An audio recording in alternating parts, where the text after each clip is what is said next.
bit slicker because there is no overcast. So that sun's beating down and concrete sort of doesn't hold temperature as well. So it's going to be interesting to see how that fluctuates. And speaking of fluctuation, look at this gap to the leader. Adam Benefield in that number 83 has closed that gap. He was about a second back with Robert Miller alongside him. Now, as they make their way down the backstretch, that gap is down to 0.3 seconds. He's closing in a lot in the center of these turns. Benefield's got a pretty good drive there. You can see he's still leading Robert Miller in third place as well by over a second. So Benefield's kind of figured something out. Like you were saying, new track, new surface. This concrete, it lasts longer, so it's cheaper for racetracks, especially when they're not able to lay down asphalt. But, man, look at Hixenbaugh gets a little bit loose going into their corner, and that's going to allow Benefield to chase up just a little bit further. And, again, circling back to what you said, I know we had a little bit of microphone problems for the audience at home, but it's a brand-new track or a brand-new setup for these drivers, open setup, so everybody's kind of rushing to figure out what is going to happen over a long run. And, I mean, time is everything, so it's tough for these drivers to go out there and put down full fuel runs during testing, make changes, then go out there and do it again. But it looks like Benefield's getting it figured out as he's getting closer and closer to Hixenbaugh up front. Absolutely, and one of Benefield's specialties has always been just nailing the setups, figuring out exactly what that car needs to carry as much speed through the corner as it can, while not really sacrificing long-run speed. That's the thing that he does well. He finds that balance between speed and wear and tear on the equipment. And right now, when you go to a track where nobody really knows what to expect, and it's a completely blank slate in terms of the drawing board for your setup, it does not surprise me that Adam Benefield has found something with the setup that is so quick early on in this run. And just a quick update, driver of the number 9, Jonathan Delaney, was disconnected from the session a few laps ago due to some internet issues. Of course, there's been some storms going on in his area, as well as around Kevin Steele. Both of those drivers having power and internet issues all day long intermittently. So, unfortunately, Jonathan Delaney, though he's back in the session now, he's going to go multiple laps down. This is going to be an uphill battle all around for the remaining 291 laps of down the backstretch here. But, man, talk about class of the field. 83 and the 63 have pulled away by over a second and a half to the next car in third, Robert Miller. And then from there, everybody is a little bit closer.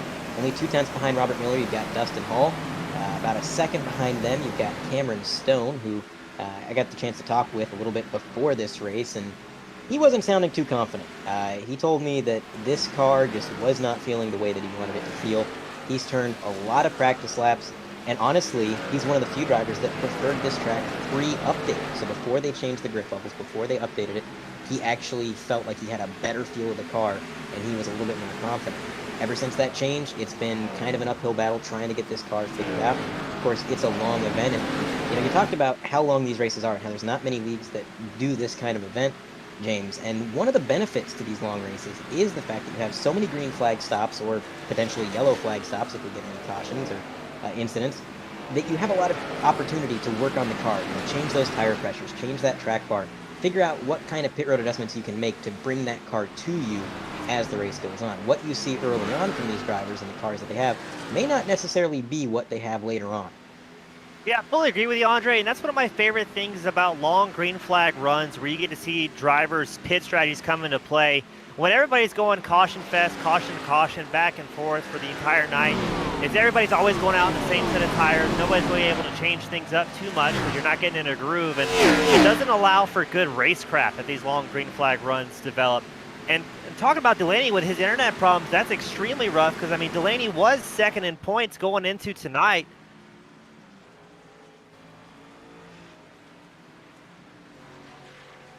So Delaney, I mean, it's shocking to see him with having that rough night and having to try and come back in. He'll be several laps down, but he is able to get back out. But that's going to show him about 9 laps down from the leader. With such good racers out here, you're not going to see a lot of cautions. That's going to allow these guys, that is going to allow Delaney to get back up with yellow flags and lucky dogs. So Delaney's got a long night ahead of him to try and save some points here in the chase. But it's Hixenbaugh's shows right now, who's led every lap so far as we get ready to cross to the 15 mark, while Benefield's still in tow. We got a battle brewing for the 7th position. Matt White in the number 70 has been side by side with the number 92. That's Christopher Fowler piloting that machine as he gets a little bit sideways out of the corner there. That was a scary moment. With a car not far behind, that's James Mullins in the number 40, a Nexus Esports driver. He's going to try to make a move down on the bottom of the 92.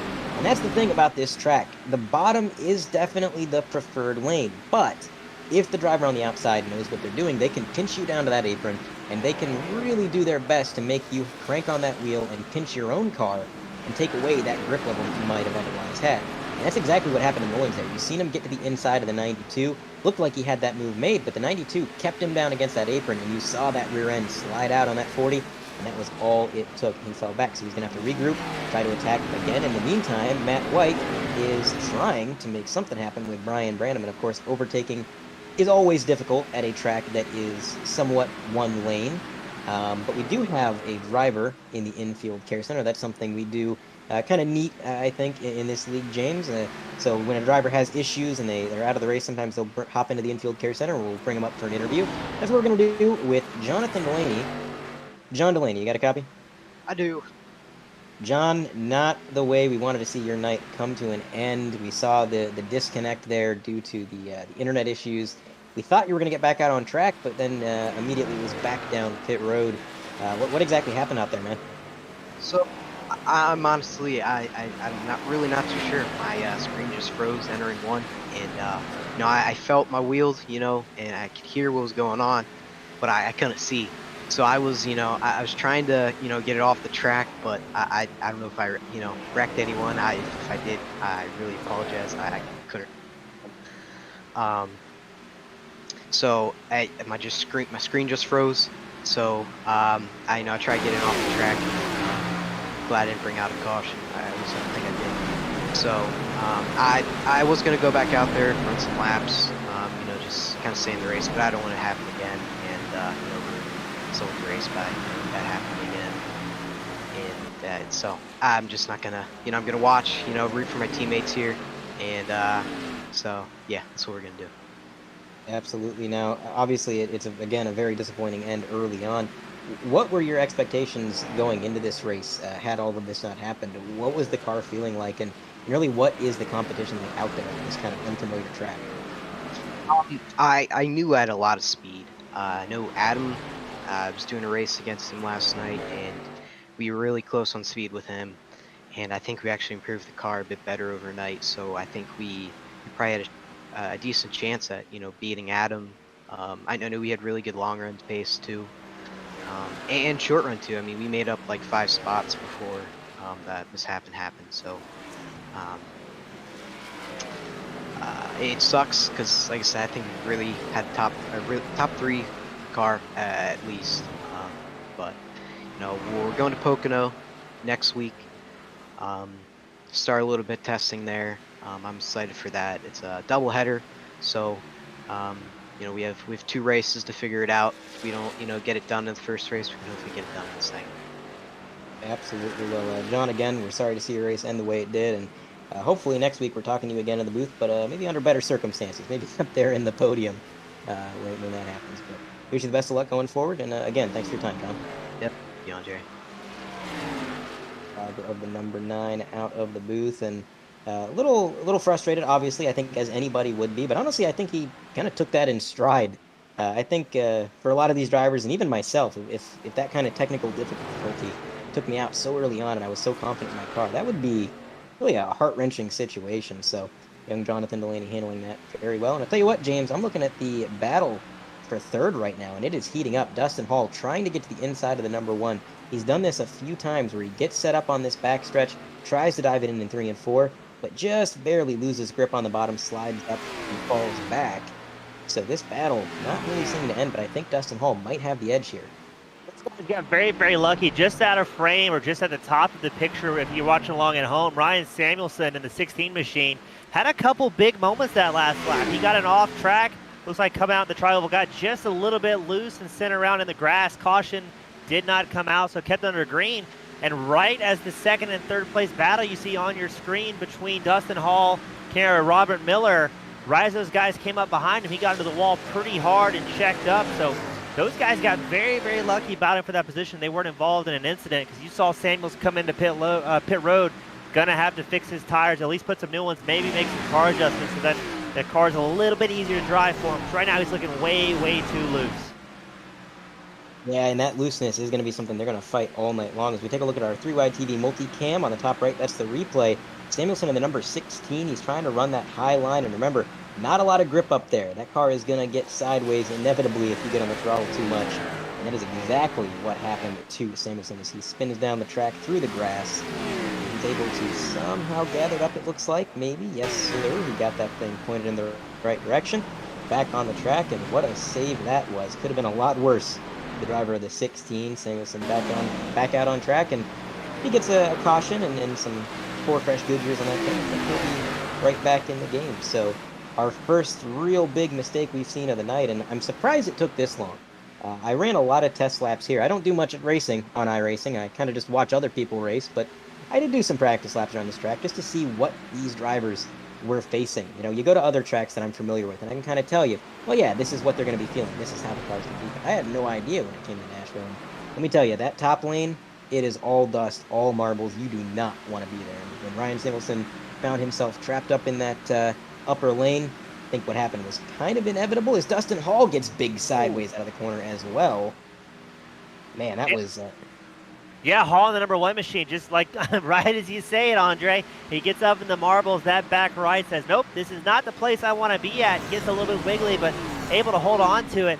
I think that's one of the best parts about the 100% Cup Series. It attracts so many good racers that want to do the long run stuff. So all of these guys out here from 1st to 30th are extremely talented racers facing new, untested waters at this racetrack. But if the top guys at the service are having a rough time and getting loose, you can just imagine what it is for broadcasters like us to get out there and try and burn down some hot laps.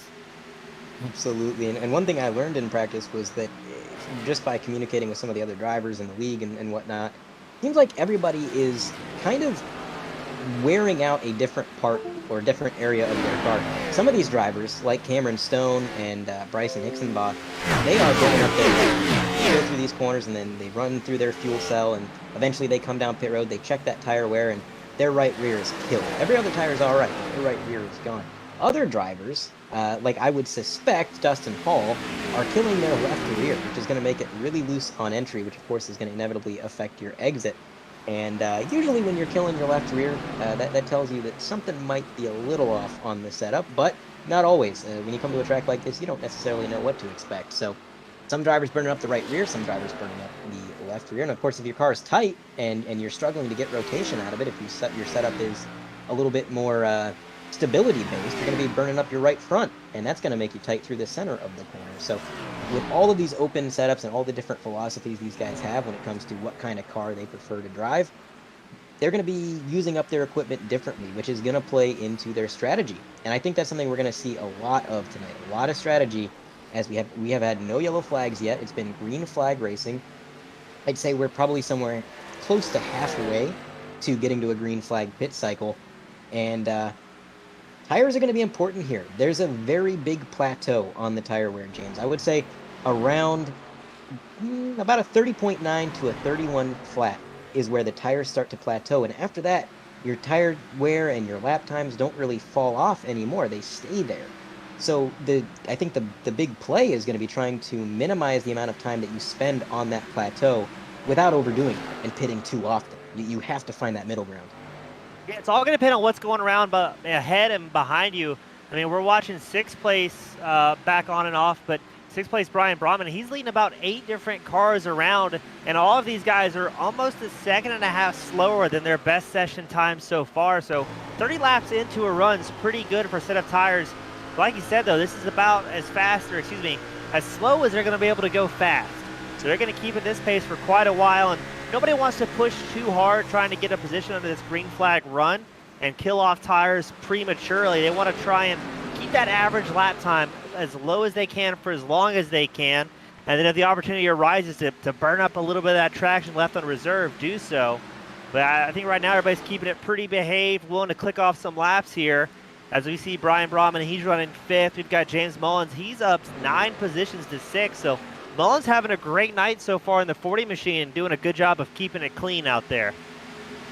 Absolutely. And another thing about this track, I think, is kind of encapsulated by what we just saw with Cameron Stone. Brian Branham made that move that you mentioned there, James. He got to the bottom, and he was able to take over P5, and that put Cameron Stone up in that high lane. And that immediately opened up the door for Mullins in the number 40 to follow along in tow of that 74. And ever since then, it's been a backslide for Cameron Stone. Now he's getting overtaken by the number 65, Sean O'Brien Jr. And, well, he almost got overtaken, but actually that 65 got a little loose, so Cam's going to fight back on the high side, going into 3 and 4 through the center of the corner. Who's going to have the rotation? Looks like it's going to be Cameron. So he's going to just edge him out, and he's going to get clear, so he's going to defend that 7th position just barely. But as I was saying, that's what happens. You get trapped on that high side, and depending on how many cars are behind you and what your positioning is, it can be like a freight train going around you on the bottom, and it's hard to get back down there. Not just because there's cars passing you, but also because your car fights you. You know, once you get up in that high lane, if you have to get up there to let somebody go or to battle somebody, cranking on that wheel to get down to the apron doesn't really give you any extra rotation. It just kind of slides that rear end out when you're up in the marbles. So you kind of have to be dedicated to that high line once you're there. It's very difficult to deviate your course from it. So you got to ride it out. You kind of got to be patient with it. And for most of these drivers, it's not going to be the ideal line around this track at all. As now, look at that. Brian Branham trying to pull a slide job on the number 40. He's going to get to the quarter panel side by side going into 3 and 4 for P5. Yeah, good tire racing. You touched on it earlier as well, talking about open setups. Loose is fast, and that's what gets you around quickly. But, I mean, some of the guys like Samuelson having a rough time holding on to with such a loose setup. These guys are going to try and get it as loose as they tolerably can drive it. So that way as the run develops, it gets a little bit tighter, a little bit easier to hold on to. But, man, I mean, these guys are on the ragged edge of traction trying to get these cars to rotate. There's going to be a certain point in the run where it just doesn't have anything left in it. And you'll see drivers hammering down the throttle, trying to get a spin just a little bit more. But the tires aren't having anything but it. Right as we say that, Branham gets a little bit loose on the inside. The 74 machine holds on to it. It's going to have to tuck in behind Mullins here as they stack up too wide behind them. Of course, stage 1 is at lap 90. So you mentioned these guys are on the ragged edge, and they are just barely at the, I would say, the ledge of control. And they got to do this for another 50 laps or so after this time by. So they have really not been taking it easy. They have been pushing these cars to their limits pretty much since the drop of the green.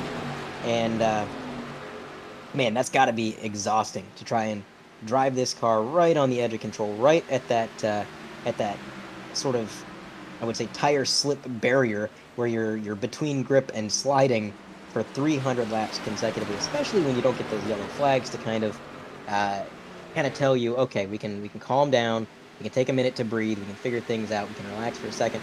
These drivers haven't had that. We've been green all the way, and honestly, my prediction, and I hate making predictions here because the commentator's curse dictates that anything I say, the opposite is going to happen. But with the separation we're seeing right now throughout the field, I don't think we're going to see too many yellow flags tonight, so it's going to be tough for these drivers. We've got a few drivers down pit road. Devin Medeiros in that number 217 making the hard left turn alongside Jason Taylor in the 37 for Black Flag Motorsports. He's going to be getting us 4 fresh good years in fuel. And gotta admit, James, I'm a little surprised these drivers are coming down so early. They easily could have gone, I would say, another 25 laps or so on fuel, but we are halfway through the stage, as our producer is kind of telling us in our ear. And also, maybe just trying to minimize that time you're spending on this sort of tire plateau. Yeah, some of the guys can go for a little bit of an undercut, try and get in early, take their tires, get out, get some clean racetrack, work with some friends. You might see Taylor and Medeiros going out at the same time and going, all right, cool, we're just a two-car train here right now, but let's click off some laps and we'll be able to stay out towards the end of the stage and maybe make up a little time here. I mean, even midway through this run, though, we see cars like the number 65 machine. That's Sean O'Brien Jr. He got a few big moments as his car is getting loose. So, I mean, we are 40, 42, 43 laps into a run, and some of the cars are still very, very tough to hold on to, trying to get some speed around this thing. So, very impressed with the caliber of drivers here. And we're going to see a couple more drivers, I believe. No, that's Taylor and Medeiros coming out of pit lane. Going to be putting themselves at least 1 lap down. I think just 1 lap, but so far keeping it clean and green. I know we always joke about the commentator's curse among all of us broadcasting crew, You know, it's a guaranteed prediction to be wrong on our point. So, but I mean, so far I'm very impressed with the drivers as we see Derek Castor. I think he's going into pit lane, and some big passing going on back there right now. Yeah, this pit road is getting busy. Things are getting hectic, and I'll tell you, there's a lot of time to be gained not only on pit road at Nashville, but also exiting pit road. I've heard a lot of drivers, especially in practice, talk about how slippery the pit exit path really feels. There's this access road that goes from the end of pit road to the back straightaway, and from what I've heard, and even what I experienced when I was practicing, very little grip. It is very easy to get a little bit of wheel spin as we have a scary moment on track with the number 92, big sideways as they come to the line. That was a great save by Christopher Fowler. But as I was saying, that pit access road, very slippery, very dusty, and really depending on how brave these drivers are, how fast they want to try to get back on track, that can dictate saving a few tenths or not. And of course, in oval racing, a few tenths can be a difference. But we've got some heavy hitters now making their way down pit road. Brian Branham, Adam Benefield, Robert Miller coming out of pit road, so he's already got his car serviced. Number 25, Kevin Caldwell, he's making his way down. It's Kevin Steele making his way around the track on his out lap after exiting the pits. Well, Derek Castor with a fantastic pit stop in that number 42. He's going to gain, I think, a position there on pit road. And here comes the leader, James Bryson Nixonbaum, that number 63. I gotta wonder, is this decision to pit so late gonna bite him? Are some of these drivers that got the undercut maybe gonna cycle out ahead of him? That's my favorite part of the racing, Andre, is you got a bunch of talented drivers, and they're gonna come out, and everybody's gonna be on different sets of tires here. So that's where you can see a lot of more aggressive passing, as some of the guys are carrying over a second per lap on their competitors, and things kind of get mixed up between who's on old tires, who's on new tires, who's willing to push a little bit harder as this run develops. And you can see a little bit more close calls, especially with guys coming out on fresh tires that are going to be looser than their competitors. Looks like I see Dalton Mobley, he's coming to pit lane. Christopher Fowler's staying out. But for the most part, most of the field has come into pit at this point. Still have Sean O'Brien Jr., Matt White, Cameron Stone, Chris Fowler, Damaris Hickenbottom, Carl Felver. All of those guys are still out on their original set of tires. So I think those are the competitors you're going to see right now. They're going to try and run it till it's empty, stay out as long as they can, get some gaps on the fast guys like Hickenbaugh, who just came in and out on lap 46. See if that's going to help them out a little bit, and maybe save some positions towards the end of the stage. Absolutely going to be interesting to see how that plays out. And one thing I should point out here is the driver, the number 53. This is a fill-in driver. He's on pit road right now. Of course, that machine is usually driven by Preston McRae. Brian Mabry has stepped up to fill the seat as Preston was unable to drive this week. And at the time that Brian made his way down pit road, he was being scored in 8th. So he made his way into the top 10. He's going to fall back a little bit as he gets that car serviced. But a great effort so far by number 53 to kind of step into this car. I think Brian Mabry has been away from the league for a while, so to come back in a sort of fill-in aspect to an unfamiliar track for a team that he hasn't really driven for before, be running as well as he has. Good job there. But on your screen, we got a battle. It looks like we have the number 38, Brandon Pierce, trying to make a move on Kevin Steele. And he's going to do it. He made that look easy, honestly. And tell you what, it may look easy, but it is not. Passing here is incredibly difficult. We've seen so many times already tonight within the first 51 laps that passing, even if you have the preferred lane, not exactly a guaranteed thing. The cars just do not have the grip level that you would want out of them, even on fresh tires. So a lot of impressive moves out of that 38 to be able to get around Kevin Steele, make that move. There's Sean O'Brien Jr. on pit road as we go to our 3-wide TV multicam as number 38 continues his charge.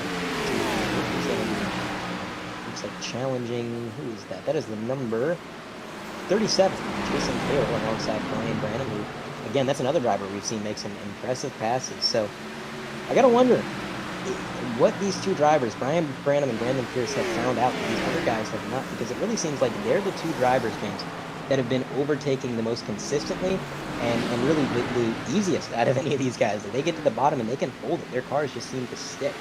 Whatever they found in their setups, it seems to be rolling for them. Yeah, you can tell Pierce and the guys, they've put in the work and the downtime leading up to this week. And even with iRacing throwing the curveballs, changing the track around just a little bit, Pierce is up 8 spots right now, making his way into 10, so a great run.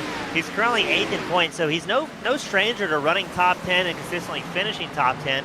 And that's what gets you great results at these long-run leagues and races, is you have to finish up front to consistently for the entire season to have any hope at a points chase.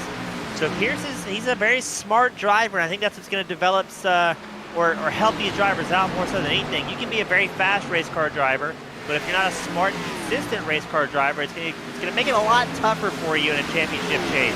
So, I mean, you have to be able to click off fast laps, yes, but you have to have the racecraft to know how to stay out there, play with the setups, know when to push it, when to not, but just look how much the lean angle those guys are carrying, or slip angle that 38 machine carries through the corners. He's at the very, very edge trying to hang it out. He's able to do it very, very consistently. So he's got it set up and working good for him. And let's see if he can eke out a few more places and maybe salvage some points and kind of boost those ratings after tonight. Absolutely. And in regards to Brandon Pierce, I would say joining a team with one of the most renowned crew chiefs on iRacing, the crew chief for Team Conti in the Coca-Cola Esports Series, probably not a bad thing. That doesn't hurt either. So when he signed that contract, when he moved over to Team Conti, the 100% Cup Series alongside Adam Benefiel and Dustin Hall, I've said it before, I'll say it again, that was taking an already amazingly talented driver who already knew a thing or two about building the setup and just elevating him to another level. So Brandon Pierce has just been really on a roll ever since moving on over to that team. It's been working out really well for him.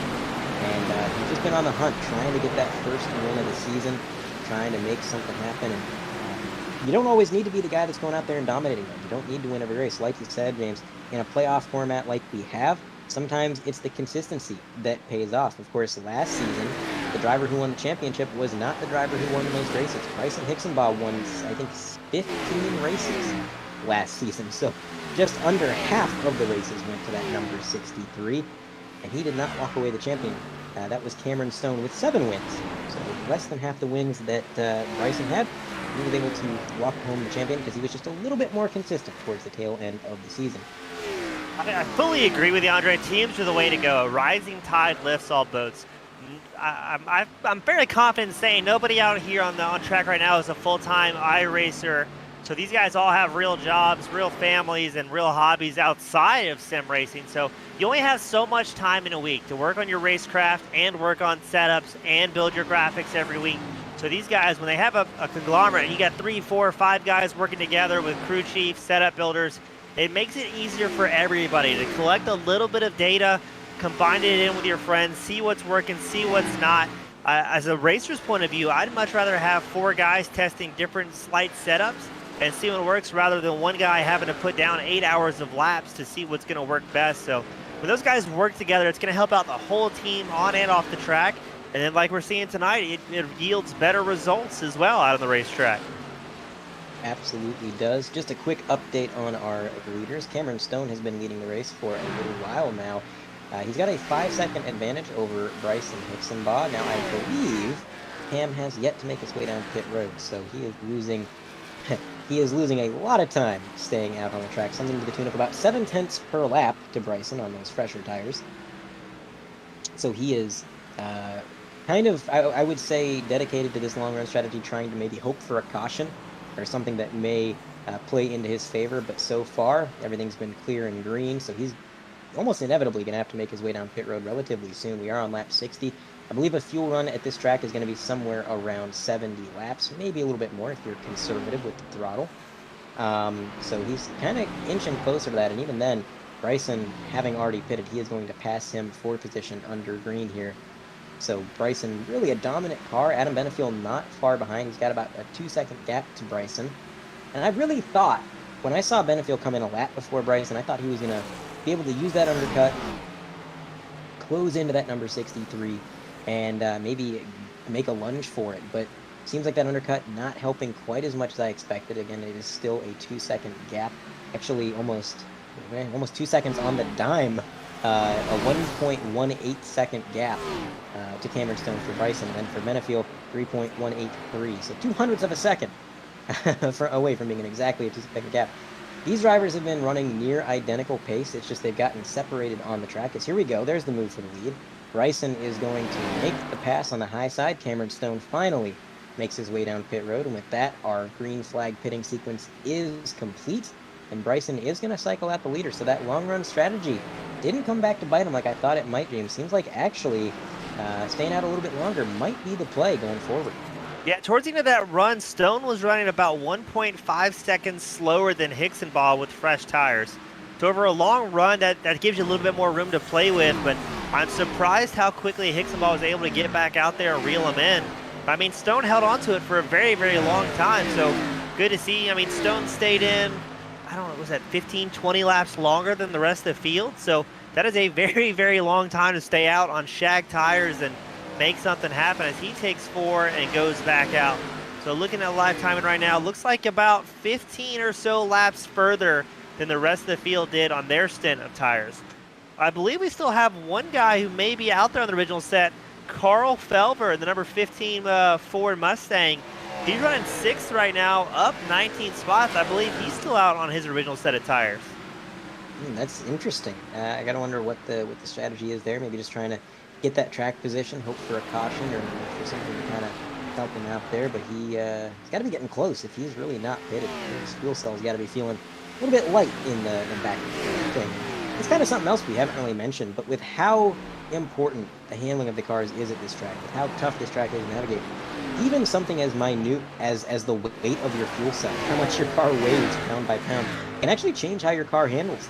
So some of these drivers might feel a little bit more comfortable with a little bit more weight in the car. That could be another reason some of these guys came down for this kind of undercut strategy, get that fuel cell filled up, get the car a little bit more planted into the track. Who knows? We've definitely seen that as the yellow flag has flown. It's like that's going to be Carl. That's going to be Carl, I think, involved in it. Well, maybe a bad. Nope, that is Carl. James is right. That is Carl Felber. And, yeah, Carl Felber, the number 15. Lap 65, timestamp 36:03:30 is Carl. Go into the replay. Looks like he's the outside of Brian Brown. I gotta wonder if maybe he didn't blow a tire here, James. I mean, he was on these tires for a very long time. That's Sean O'Brien Jr. on the outside. Like Kevin Steele behind him, and then right when he was off camera, that car got sideways.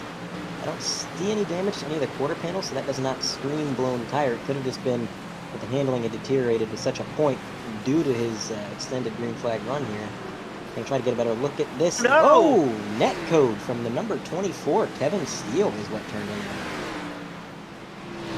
That was a hard impact. I mean, well done for Felber being able to keep it out there and looks relatively okay. I'm going to check some of our different camera angles here and see what it looks like. But, I mean, as far as bad crashes, though, that could be much worse. Yeah, Carl does have a little bit of damage. We're hearing from his spotter on the back of the 15 machine, so he's going to come in under yellow flag. And I mean, yes, he was involved in a crash, but that may help him out a little bit, give us a chance for fresh tires and fuel, and go back out and kind of link up with his friends and try and put down some more laps. So, I mean, as far as bad luck goes, I think that could have been way, way worse than our 15 machine. Yeah, we got a bit of a saying here in the 100% Cup Series, and it could have been worse. We see that a lot. Some of these drivers tend to luck out when we see incidents that you really think should be a bigger ordeal than they really turn out to be. And for Carl Felber, I think you absolutely hit the nail on the head there, James. He's got a little bit of rear end damage. That center of the rear spoiler is jacked up in the air a little bit more than it really should be. But overall, he's going to be able to come down pit road, get 4 fresh tires, which he had yet to do, and maybe get a little bit of that damage beat out of the rear end as well. I mean, he's got a little bit of time. This isn't the biggest track in the world. The pace car doesn't take too awful long to make its way around this circuit, but he can get some of that damage fixed up, see what he can do. But yeah, just an interesting situation. I mean, that is something you're going to see a lot of when you have drivers who are on older tires versus newer tires.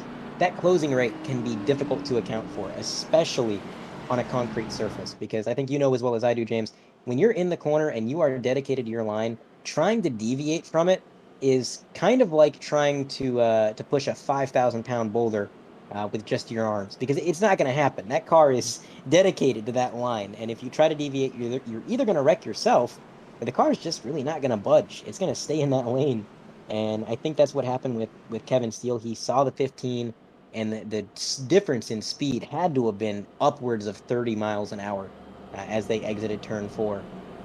And he just didn't quite have time to react to that. But Carl Felber, looks like when he crossed the line last time, he was scored in 14th. So maybe a blessing in disguise here, as if he had pitted under green, I can guarantee you he would be much further back than P14. Oh, for sure. He wouldn't even be on the same lap. And Felber, he was about 1.5 to 2 seconds off the pace from Steele, and the closing distances are so much. It almost looked like to me maybe Felber checked up a little bit and considered going into pit lane before he got rear-ended, but maybe kind of missed his turn-in marker and realized, oh, I'm coming in too hot. Let's send it out for another lap. But you're right, 20, 30 miles an hour closing distance, and Steele just nowhere to go with how loose these cars are. If you try and really yank on the wheel and, get out of the way from the guy in front of you, it's a very, very good way to spin yourself around, and then your night's ruined. So, I mean, you hit the nail on the head. It could have been worse. As far as bad incidents go, in our first caution of the night, made it to lap 67 or so before it came out. A great run from all of our competitors. What always gets exciting here is cautions as we get ready to go green. And another thing to consider is that now Carl Felber, just outside the top 10, has almost arguably the freshest tires out of anybody in front of him. The 25, Cameron Caldwell, he also made his way down pit road under that pit stop. So interesting call. I'm not sure if he took tires or not. There is a tire limit, so that would be kind of a risky move to be using your sets up so early, especially in stage 1. But for all intents and purposes, Carl Felber has the freshest tires on the track. And all these guys ahead of him are going to be a little bit off pace. So who knows? Maybe Carl Felber with these fresher tires going to make an attempt at it. He's going to try to pass some cars and get some stage points there at lap 90. We are about to go green. The lights are off on the pace car. So when we go green, it's going to be exactly 20 laps to the end of the stage there at lap 90. So it's going to be a bit of a shootout, a shorter run than these guys really expected. And I think these guys are going to be able to really push their cars. It's a little bit shorter than the fuel run that we've seen, a little bit shorter run than they've expected. So here we go. Pace car peels off the track, and there goes Bryson Hixenbaugh through the gears. Some wheel spin from his Nexus Esports teammate.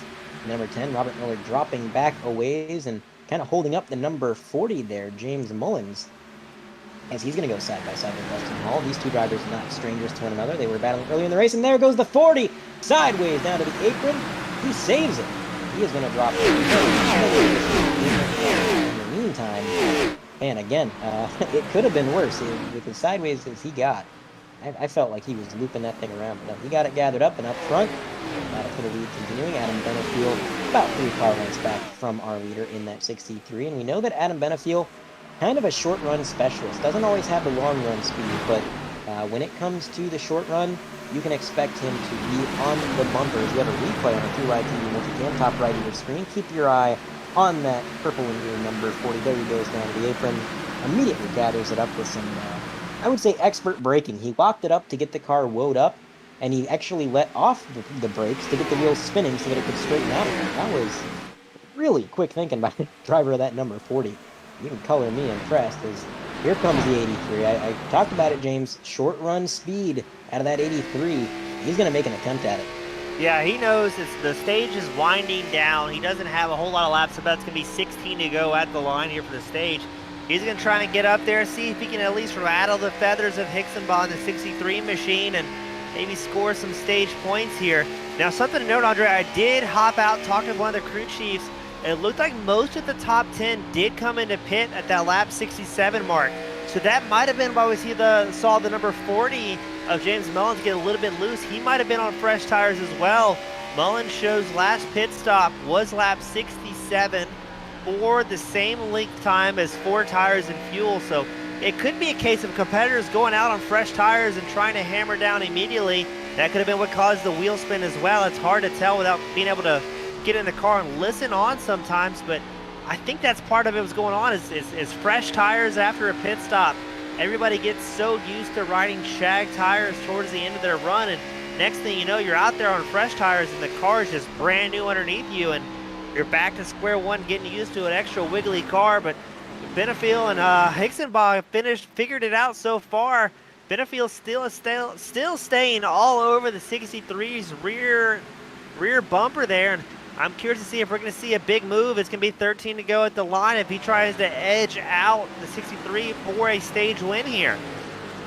He is really hanging it all out on the line. You can see how sideways that 83 is getting. Of course, both of our leaders getting sideways through the corners every single lap, but that 83 just a little bit more sideways, I would say. And I do appreciate that correction. I didn't know that the top 10 had actually pitted. I was kind of more focused on the number 15, trying to see what he was doing. So that's interesting to me, though, that they pitted. There is a tire limit. I mentioned it earlier. It's 9 sets of tires, including the set that you start the race on.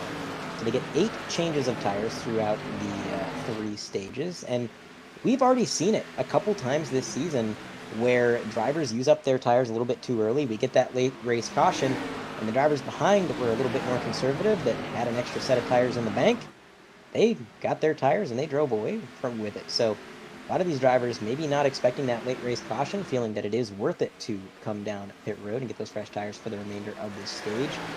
It's a very interesting play, and we'll have to see if the drivers are correct. I'd have to say they probably know what they're doing. You know, there's a reason they're out on the track and we're up here. We'll have to see, but man, this battle for the lead, it's not going anywhere. Benefield is right on the bumper, and both of these guys, they're dirt tracking it. Here we go. 83 puts the bumper to Bryson. There we go. We got a wreck in turn 3. Number 25, Cameron Caldwell goes around. The caution isn't going to fly. Benefield now side by side for the lead. Bryson trying to fight back on the high side, but we know there's very little grip up there. Benefield loose on the bottom. He's going to fall back, and now they're back to single file. It was a great attempt by Adam Benefield. He just barely got the bumper to Bryson out of the corner, moved him out of the preferred lane without wrecking him. And I thought when he got to that quarter panel, it was all she wrote. Benefield was going to get out front, but we kind of talked about how the driver on the outside can pinch the driver on the bottom and take away their grip. And they can make them crank on that wheel and really pinch the geometry of their car. And that is exactly what happened to Benefield. He got sideways, slipped back, and now the clock is running out as he gets big sideways there. We're going to take a look at the replay top right of your screen. That looks like Mason Lowry alongside Cameron Caldwell. And, looks like Caldwell might have got turned there. I would need to see a different angle of it. But that was quite interesting. Both drivers spinning out through the infield. The number 25 able to jab it up. Let's look at the 56 here. I don't know. I feel like maybe the 56 was coming up and the 25 was coming down. And it was just a racing deal, I would have to say. But again, it's hard to tell from that angle. There's a good shot of the number 25 drifting it through the corner, just barely staying out of the way of the drivers behind. Here we go, an overhead blimp shot. This will show pretty much the entire story, I would say. As they come out of this is going to be turn 2. They're going to stay side by side. Mason Lowry on the bottom, Cam Caldwell on the top. And looks like he's about half a lane down. Yeah, Mason turned him. Mason just kind of came up the track. Yeah, I fully agree. It looks like he just kind of came up, maybe didn't know he's there. Maybe his spotter called him clear by a bumper. We won't know. I guess that's race control to figure out, but that was sent him spinning around while our top 2 are still battling. I guess they don't know what's going on behind them. They're still driving their wheels off. What amazes me so much is the slip angle these guys are carrying. How on the ragged edge they really are. I mean, we've seen Benefield several laps in a row get very, very loose, trying to hold on to it and give a little bit more throttle to try and reel in Hicksonball again. But it's going to be 6 to go at the line for the stage, and both of these guys have used up 7 to go, excuse me, have used 2 sets of tires. There we go, 6 to go. So there we go. Both of these guys have used 2 sets of tires so far. So it's going to be a long run, and I think towards the end we're going to see some very, very different tire strategy come into play here. Absolutely. I think that caution coming out when it did really threw a wrench in some of these guys' plans, and now they're kind of back to the drawing board, scrambling to figure out, all right, well, how are we going to allocate those tires throughout this race? Because they, again, limited sets. They got to figure out how often they're going to pit, when they're going to take those tires, and exactly how important it's going to be. So definitely back to the drawing board, figuring out the strategy. But that is a problem for, I would say, future Adam Benefield and future Bryson, because right now they are only focused on each other. They are only focused on keeping those cars pointed in the right direction and getting the fastest possible lap times, because if either one of these drivers slips up, if either one of them makes a bobble, that could be the difference between a stage win and a wrecked race car. You mentioned the slip angle that they're carrying, just how sideways they are through the corners. It is absurd how how far the rear end of these cars is just hanging out when they come through these corners. And to do that, you got to be focused, man. You can't be thinking about your strategy. You can't be thinking about whether or not you're clear or somebody is right there with you. You got to be focused on your steering inputs, focused on the track. And of course, there's a lot of bumps here at Nashville Super Speedway. Bryson, I got to talk to him during practice, and I asked him about the bumps. I said, what did you do to your suspension to deal with these bumps? Because you would think, with how harsh this track is on the suspension and how much it throws the weight of the car around, that these drivers would have to figure out something to minimize the effect. And Bryson said, it doesn't matter what you do. The bumps are going to throw you for a ride. You have two choices. You can either avoid the bumps entirely, or you can stiffen the springs up as much as you possibly can and just sail through them and hope for the best. It really seems like that's what they're doing, James, because when they hit those bumps coming through the corner, we can see just how much they're getting thrown around, and they're just having to deal with it. I mean, there's no good way for these guys to avoid the ill handling of these machines right now. Cool fun fact, Hixenbaugh and Benefield, they put down their personal fastest laps of the race so far after that caution we saw. So once these guys are really pushing each other, we had the opportunity to see, hey, these guys have a little bit more speed left in them if it comes down to it. Benefield dropped a 29.07, Hixenbaugh did a 29.13. That was very early on to this run, so these guys have the ability to go quicker when they're not worried about tire saving, or maybe not so much not worried about it, but forget when they're going bumper to bumper and pushing and shoving like it's the last 10 laps of the race. So a absolute pleasure to watch these drivers hanging it out, and I think it kind of gives us a preview of what we can see later on. For now, they're going to take it a little bit easier, worry about tire strategy, fuel wear, and click off some green flag runs and some green flag pit stops. And it is the our Publix Chicken Tender Subs on sale.com white flag of the stage. They're not on sale this week. Unlike Sonoma, they are not on sale this weekend. I should note that, unfortunately, this is the last week of the our Publix Chicken Tender Subs on sale.com white flag of the race. That sponsorship deal is ending. All complaints, if you are sad about that, can be directed to League Admins, Demaris Stickenbottom, and Kevin Field. We need to start a petition, bring that sponsor back, as Bryson Hixenbaugh is going to come out of turn 4 and cross the line to take the stage. Now, the yellow flag isn't going to fly immediately. We're going to have to wait for the top 10 to complete this lap in its entirety. And then, there it is. There's a yellow flag right there. So, Bryson is the official stage winner. Adam Benefield right behind him. And round out the top 10 for all the drivers who managed to nab some stage points. It's going to be Dustin Hall in P3, Robert Miller P4, Sean O'Brien Jr. 5th, Kevin Steele 6th, Jason Taylor 7th, Matt White 8th, Brian Branham 9th, and rounding out the top 10, hey, I said, James, maybe he's going to make an attempt at some stage points with those fresh tires. He did. Carl Felver going to finish 10th and get that one stage point. And it's only 1 point, but every point matters. And we're going to go ahead and let these drivers make their way around the track, get their cars serviced, and then once Bryson makes his way out of his pit stall and we're not at risk of distracting him, we're going to pull him into the booth and have a word with our stage winner. But while they make their way through the pits, what did this stage tell you about the race going forward, James? Are you expecting to see a little bit dicier racing as we go forward, or do you think patience is going to be key? First of all, I'm very impressed with the caliber of drivers we have out here. I mean, already this race has ran longer than a lot of leagues you'll find on iRacing, especially official races. So just the fact that they're able to keep it this green all the way around is extremely impressive and tells you a lot about the work these drivers put in week and week out to be up here, and especially up front every week. Now, going into later stages, I think we're going to see things calm down a little bit, especially in this second stage. These guys are going to go, all right, we've pushed hard. We've seen a couple mistakes. We've seen a few damaged race cars. The top 5 and top 10 guys are very, very smart. I can't stress that enough. They're going to say, all right, cool, let's take it easy, click off some laps, maybe get a stage points if we can help it or have the opportunity. But then as we get ready to close down the night, we get closer to that big old lap 300 mark on the top left of your screen. I think you're going to see a little bit more aggressiveness. Hixenbaugh and Benefield have hinted at a little bit. They're not afraid to use the bumper if they have to make something happen. So I think later on the night you're going to see a little bit more aggression. But for the second stage here tonight, I'm not gonna hopefully jinx it, but I'm expecting smooth sailing and smart driving from all of our competitors. Absolutely, I agree with everything there, especially the patience until the end. I think that's going to be the play. Just make sure you keep the wheels underneath you that everything's going all right until the end, and then maybe turn up that aggression. But looks like we're going to have a word with our stage winner, Bryson Hicksonbaugh. He's with James. So I will go to the booth if I can. Here he comes, Bryson Hicksonbaugh. And it's James in the booth. Do you read me? Yeah, I got you. Hicksonbaugh, a dominant performance so far tonight. It looks like you not afraid to bump and shuffle with Benefield a little bit, but how did that first stage treat you tonight?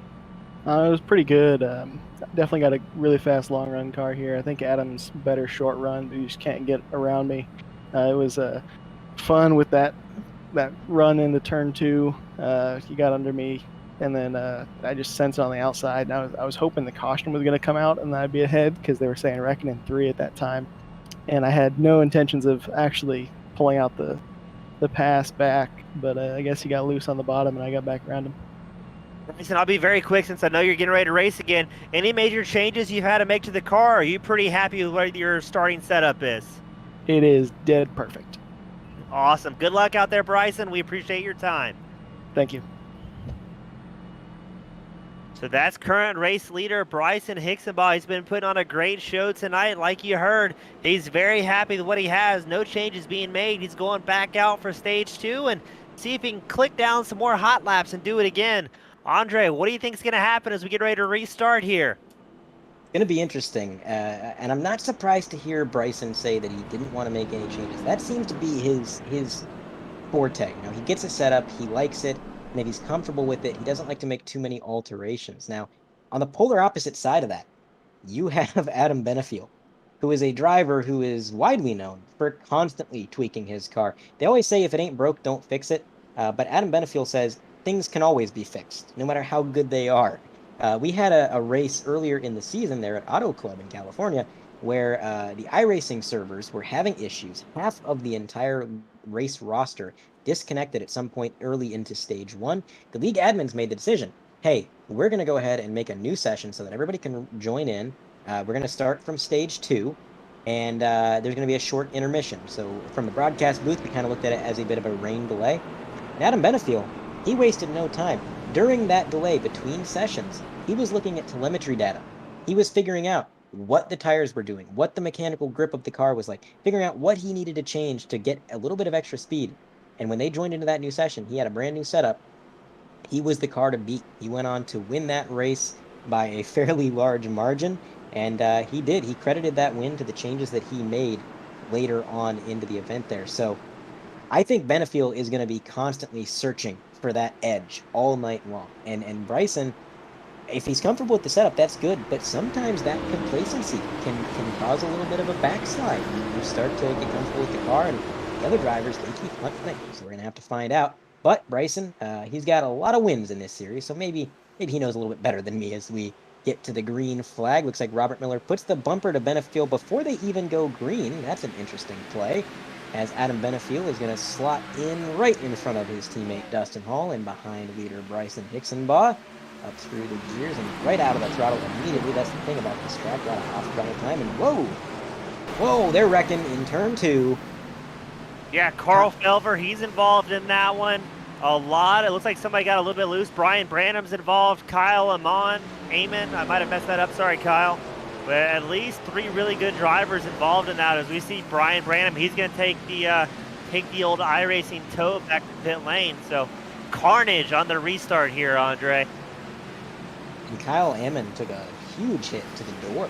He was pretty much stopped at a rest on the track, and more cars came up behind him. Didn't really have any time to react or anywhere to go. It was just a huge hit. But we got the replay. It looks like the 20 got into the 15 after bumpering somebody in front of him. The 15 goes for a wild ride, collects the 74 in that as well, and you see the field just absolutely scattering there across the racetrack as things go from bad to worse for several of our drivers this late in the run.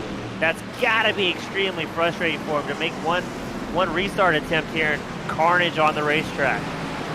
It looks like Kyle Hammond just got a little bit loose going into the corner. He had to chase it up the track. That initial contact got him sideways and then down on the apron. We talked about how slippery that access road is. Well, he got loose a second time, and he suffered quite a hit there. Causing him to slip back up in the track. Going to take another look at it. And this is right on the initial restart again. come through 1 and 2, you're going to see that number 20 just get a little bit push loose, I would say. And that contact is all it takes. When everybody is so close together, when they're door to door and you've got 20 some odd cars under a blanket, it doesn't take much. There's not much room for error in a situation like that. So far, this will be a good angle right here, Andre.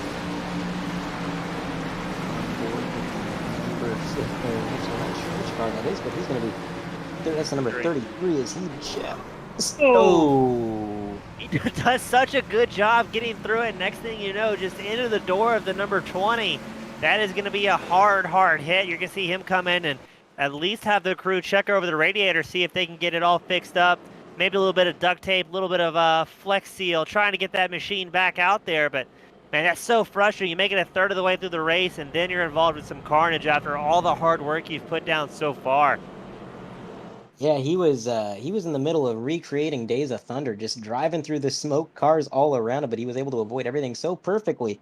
And then Kyle Lehman coming up the track in just no time for either driver to react. Nothing really anybody could do in that situation. Just an unfortunate circumstance of what was going on, and a hard hit to the front, like you said. That's going to be, and it didn't look like much on the broadcast, I'm sure, but the front end of these cars, that is the one place that you do not want to accrue any damage. You mess up the rear end of the car, maybe you mess up the aero a little bit, maybe the car's not handling as well. You get hit in the door like that, like Ammon took a hit there. It's going to affect your handling. Maybe you go down a little bit on pace, but generally you can get back out on track. You damage the front end of that car, and you could have radiator damage, you could have engine damage, and that is the kind of thing that is incredibly difficult to deal with. If you have radiator damage, you're going to be fighting those temps all night long. You're not going to be able to stay behind other cars very long. You're not going to be able to use the slipstream as much. And if you're not careful, you're going to find that thing overheating. And of course, engine damage, that speaks for itself. You're just going to be down on revs. You get to the straightaway, and everybody's going to just pull you as if you were standing still. So, unfortunate situation for the number 33 to just get into the door of that number 20 like that. Not a good place to take damage. I think the worst part for Chandler in that 33 machine is now he's got to come into pit lane. He's got to try and get that car repaired. You can spend 5, 10, 15 minutes trying to get a car fixed, and only then will you know when you go back out, can this car even make it to the end? So it's a very terrible waiting game he's stuck in now as his pit crew works on that 33 machine to see if they can breathe some life into it, and hopefully all the smoke didn't come out. But man, not a good start through the race for Mr. Chandler in that 33. Yeah, absolutely. And now, for the rest of these drivers, they're going to have to do it all again. We've racked them and stacked them, and they're going to have to try to get those restarts kind of on the nose again. If they can get a good restart, Bryson Ixenbaugh having to try to maintain his lead, staying in the control car this time. And Bryson opting to take the inside again, it would seem. Tends to be the play for Bryson. Very rarely do you ever see him move to the outside when he has the lane choice, when he is that control car.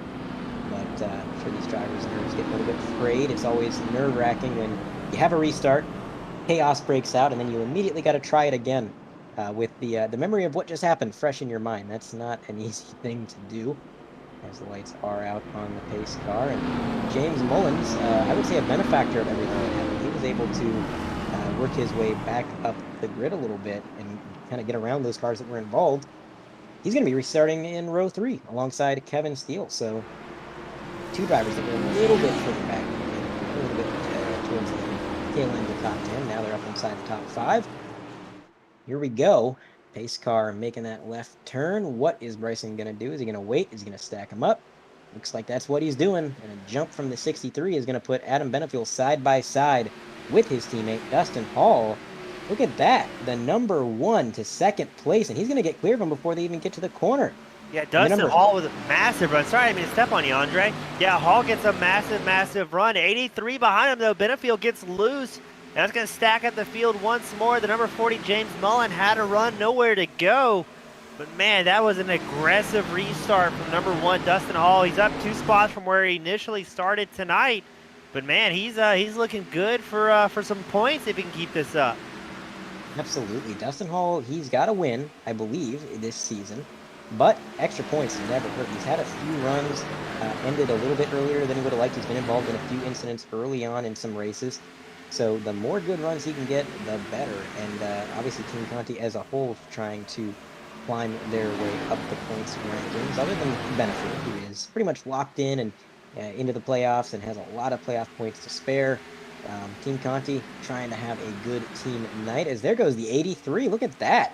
Going into the corner with a lunge. He got clear of the number 1. And that's going to put him right back to the point in P2 as Bryson tries to pull away. That's obviously something that Bryson wants to see. He wants to see Dustin Hall and Adam Benefield battling and racing with one another because that would allow him to pull away. And this short run, this part of the run right here, James, this is what Bryson needs to focus on. He said already that the short run, Adam's faster. He's got to be able to play defense and keep him behind him long enough for his car to start to come to life, where suddenly he can kind of pull away and feel a little bit more comfortable. Yeah, I know Bryson was kind of downplaying, saying, hey, I'm not that much of a short-run driver compared to Adam Benefield. But Bryson, he put down his best lap of the race that last time.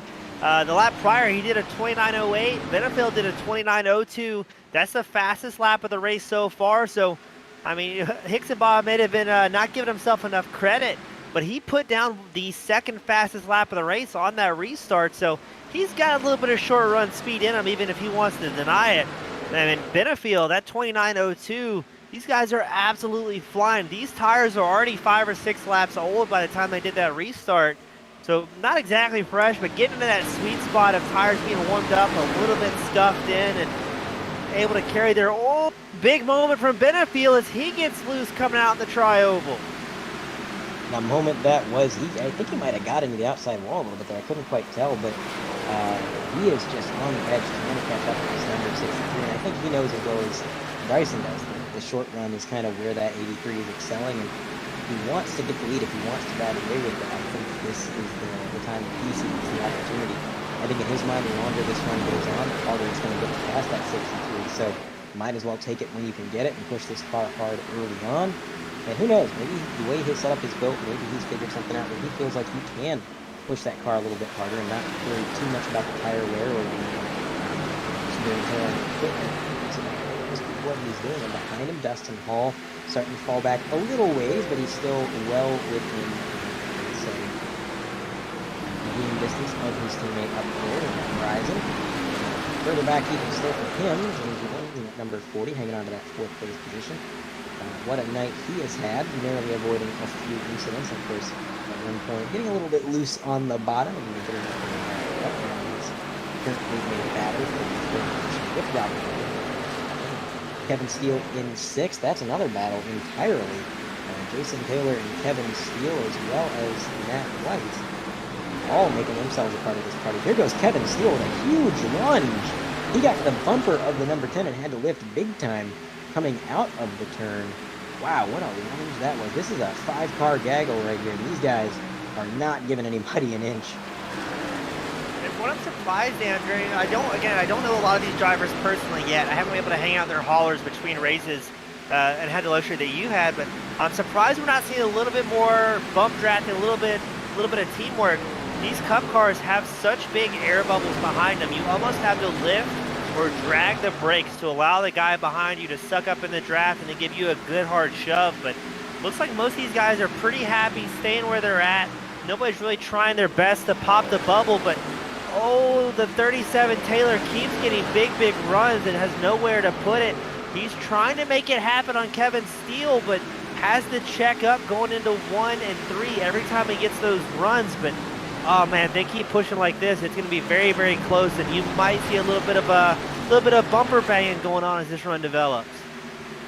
Absolutely, that 37 had a huge run there, like you said, and just nowhere to really go with it. He got on the brakes really hard, and here he goes again. He's actually caught back up to Kevin Steele. So I think you're right.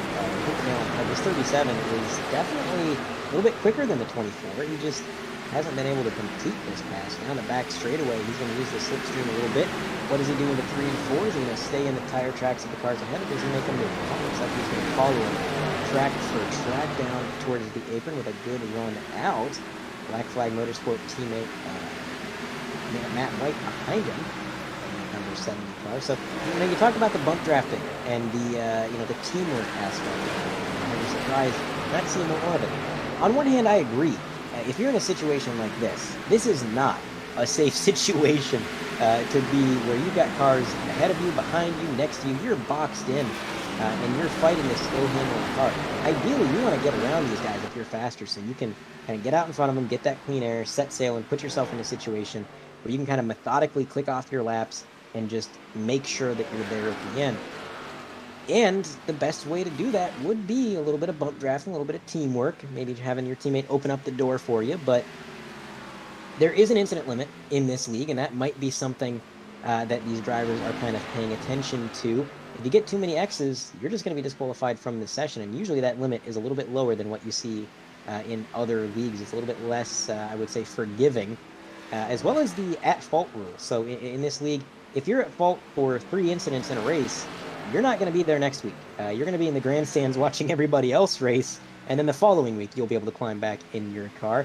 And bump drafting and that kind of racecraft, it is very beneficial, very strong, but it is also risky. You know as well as I do, the rear end of these cars, not exactly planted at a track like this. And if you get that angle wrong, if you bump draft just a few inches to the left or the right, the car you're pushing is going to have a handful. And if that causes an incident, that could be bad for both of you. Fully agree. And I think that's what keeps the racing so good here at the 100% Cup Series.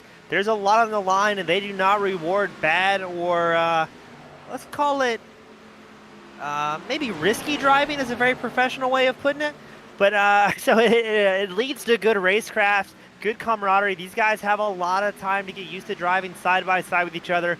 You start to learn what you can get away with, what the guy is comfortable with, that it may be in front of you, who you're pushing, or you might realize, hey, you know, I don't trust so-and-so. I'd rather him not push me.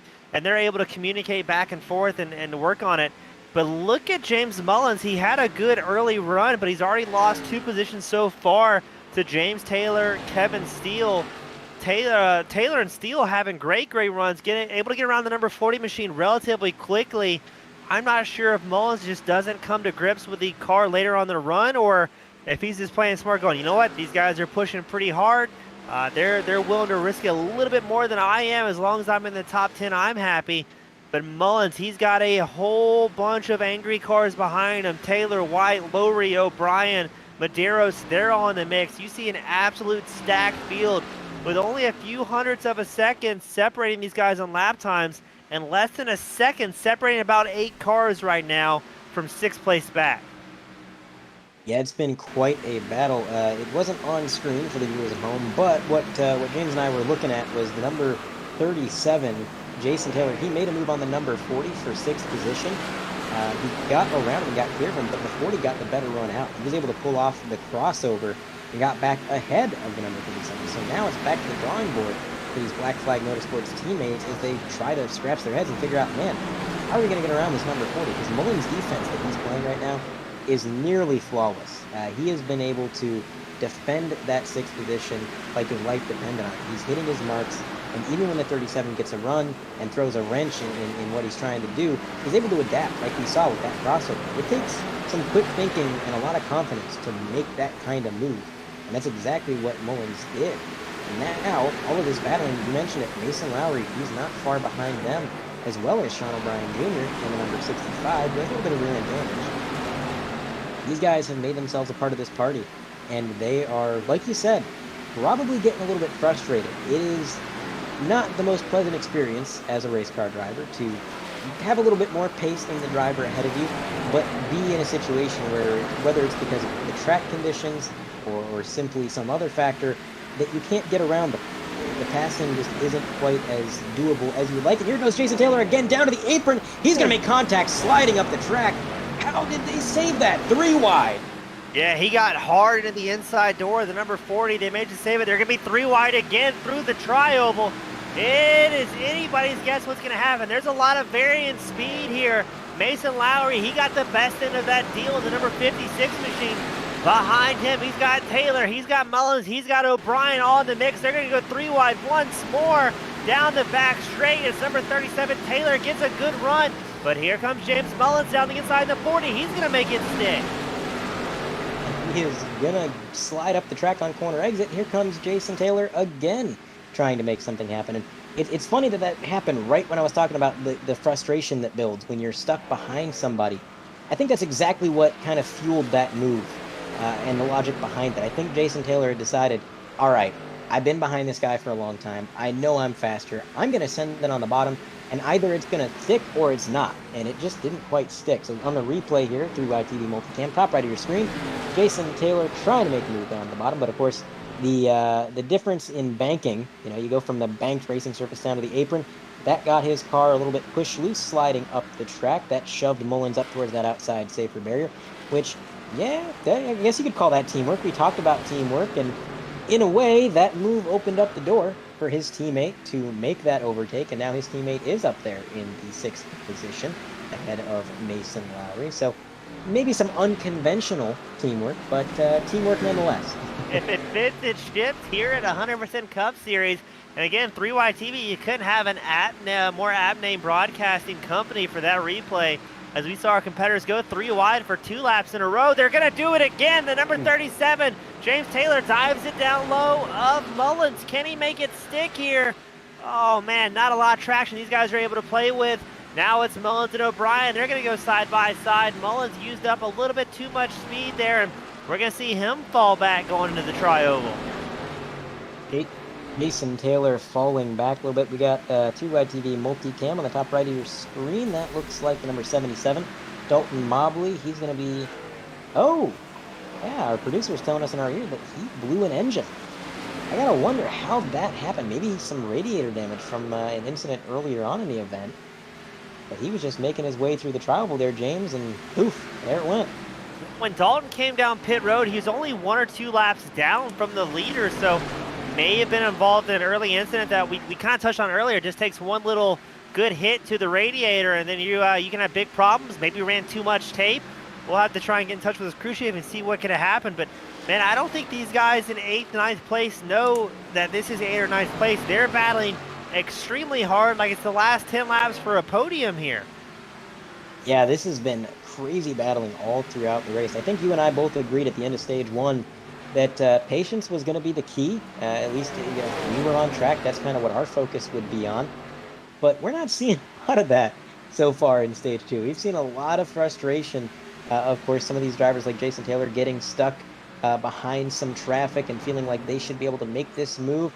And here he goes again. Jason Taylor whoa, here comes the number 42 with a huge send to the inside of the 37. That was incredibly close, but man, good on the 42 for lifting in that situation. He didn't have to, but it certainly made life a little bit easier for the guys around him. He was able to get off the throttle and kind of regroup there. Man, that was something. But Jason Taylor and this number 40, James, this has been an ongoing battle, and you got to think these guys don't like each other very much right now. Between the contact earlier, the fact that they just can't get off of each other's bumpers no matter how hard they try. And of course, Jason Taylor making attempt after attempt, and every single time, that car not sticking. Every single time he makes that move on the bottom, that rear end slides out, he's got to lift and falls back behind that number 40. So the tension's beginning to rise, and I got to wonder, does it boil over? Yeah, all these guys very smart. I mean, there's not a single driver in the top 10 that doesn't have over 22 iRating on the official iRacing results. So, I mean, these guys are very, very good at what they do. They know how hard they can push. They know how hard you can kind of give a bump to the guy in front of you. And more importantly, they know how to save it if they kind of end themselves up in a sticky situation. We saw it several times, people getting doored, people getting bump trapped a little bit harder than they thought they would. If these guys weren't the caliber of racers that they are, you'd see many more cars being spun around, hitting the wall, and I believe we're going to have Felber coming into pit lane. Oh, no, here we go. Sorry to cut you off there. The number 40 with a huge moment coming through the tri-oval. He was able to gather it up, but when I seen him go off screen towards that grass, I thought that was a wreck. He's going to drop back to, looks like 17th now. Probably much to the relief of Jason Taylor. But the relief not going to last very long, as he is now under fire from Derek Castor. And a little bit about Derek Castor. He was a newcomer here last year for the All-Star race at Texas. And the way that race worked was we had the All-Star Open, and there was an opportunity for anybody to race their way in if they were fast enough, even if they hadn't met any of the other qualifiers, such as winning a race, being in the playoffs last season, or getting a pole. And Derek Castor, as a newcomer, actually raced his way into the All-Star race, and for a while he was up there running in the top 10, so he made I would say, a pretty good first impression for the lead and the 42 machine. And again, this week, he's kind of been having a quietly good night, I would say, James. We haven't talked about him much tonight, but right now he's sitting just outside the top 10. And it seems like the more this night goes on, the more speed he seems to find. The 42 car comes to life. And give him some more time. Maybe he's back up there getting some stage points here in stage 2. Yeah, Andre, seat time. It's the biggest thing these drivers can get. Based on my little bit of foray in real life racing, granted it was motorcycles, I don't have any four-wheel experience, but the most important tool we took to the racetrack week in and week out was a notebook full of notes. So the more track time you can get and translate week to week, the better prepared you are for the next round. So be it tire pressures based on track service or temperature, or even a note saying, hey, you know, this guy's been driving pretty aggressive. I need to keep in the back of my head, this is where I can find myself in trouble. It's going to carry these guys a lot further on throughout the season as they build up that experience and those trackside data points to get ready for every week they kind of find themselves in a new situation out here. I absolutely agree with that. Just a quick update on James Mullins, the driver of the 40. He is manually disconnected from this session, so whatever happened through the trial there, I'm not sure if he accrued a little bit too much damage and he kind of felt like it wasn't worth it to stay out on the track, or maybe something a little more major happened. I'm not entirely sure, but he is taking that car behind the wall. He's putting in hauler, and that is going to be all she wrote for James Mullins at number 40. But it was a valiant effort. It really seemed like, had that situation not happened with Jason Taylor, had he not got that initial damage, I think he would have been all right. But that damage, I think, got his car just off pace enough that he felt like he was fighting it. And, of course, that just made things a lot more difficult with all the cars around him. And eventually, coming through that trial, it just got away from him. So it was a valiant effort. And even though his night ended in a way that I'm sure he was not hoping for, I think he's got to keep his head at least a little high, knowing that he had a lot of great pace tonight. And it really wasn't his own doing that what happened. Fully agree. He's got the pace. He's just got to get the seat time. Andre, correct me if I'm wrong. You've been here way longer than I have, but I don't see Mullins on any previous results. So is this his first outing tonight, or is he maybe scoring as a different name that I may have missed? I do believe this is his first outing. He may have been here last season. I was only here for part of last season, the playoff section of the season, but I do believe, yeah, he was a newcomer, if I'm seeing this correctly.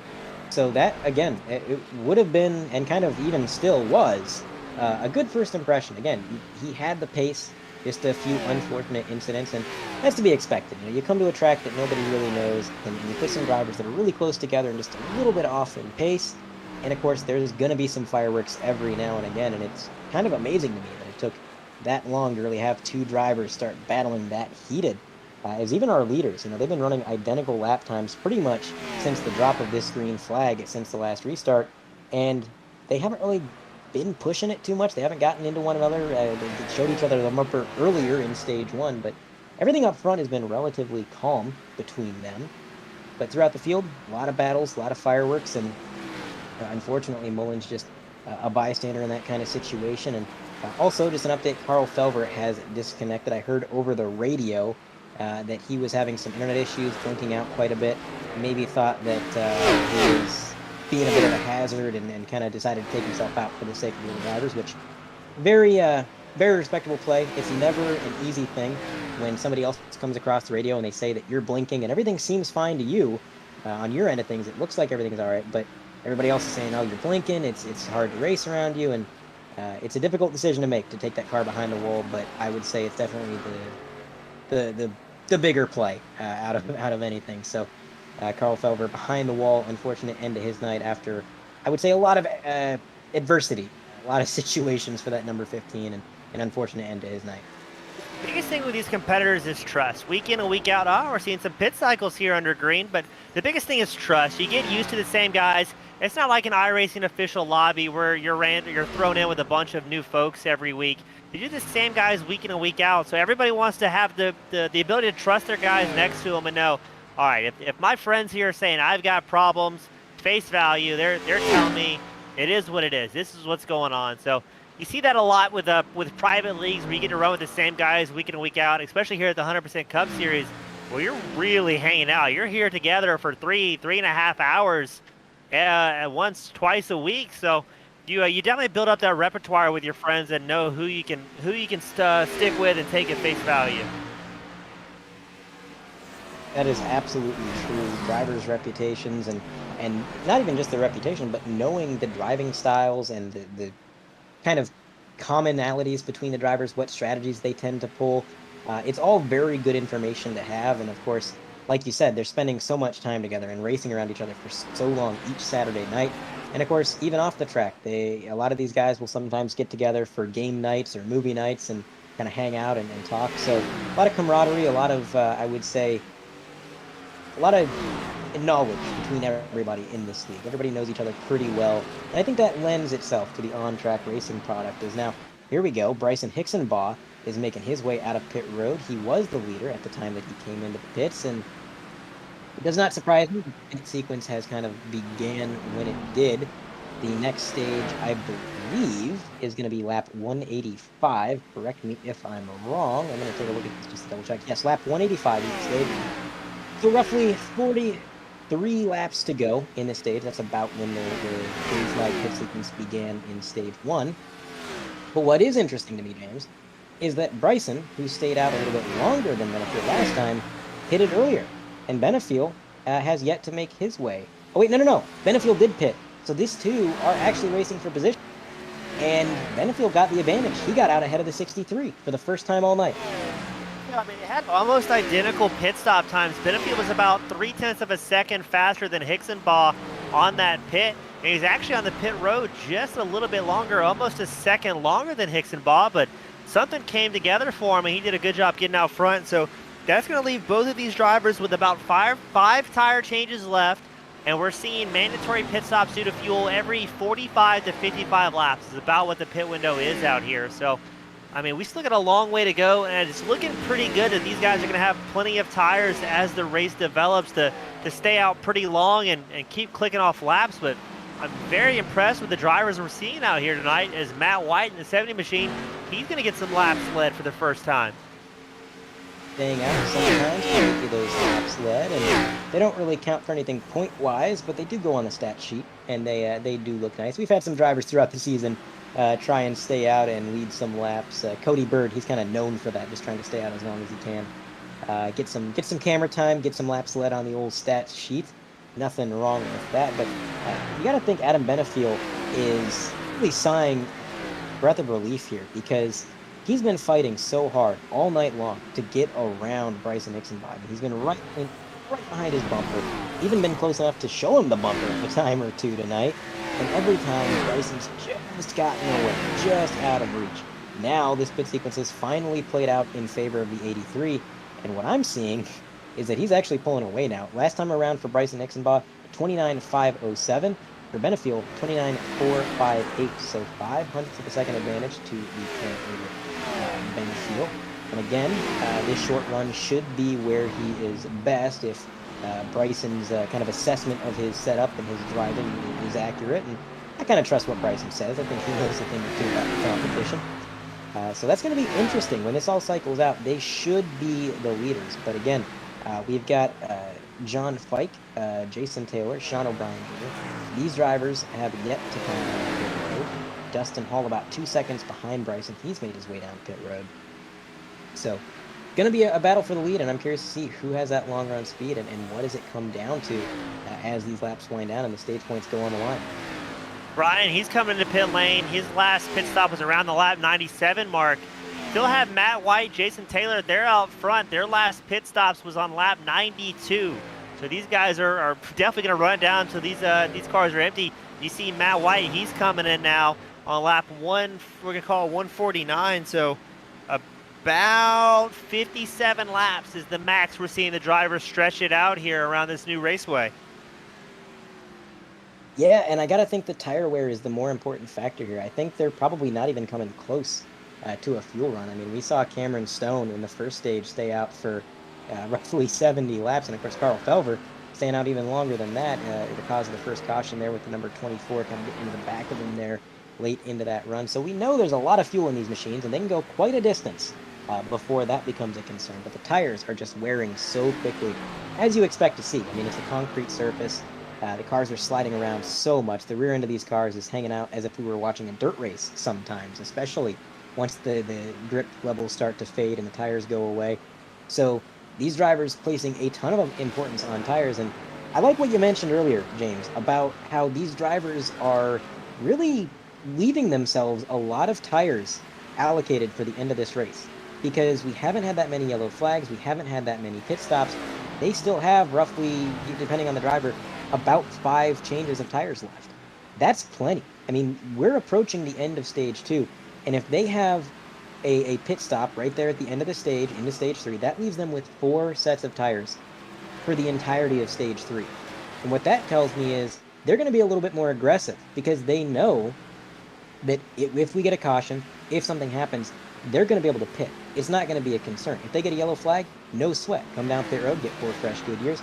Now, if we'd had a whole lot of cautions at the start of this event, that'd be a whole different story.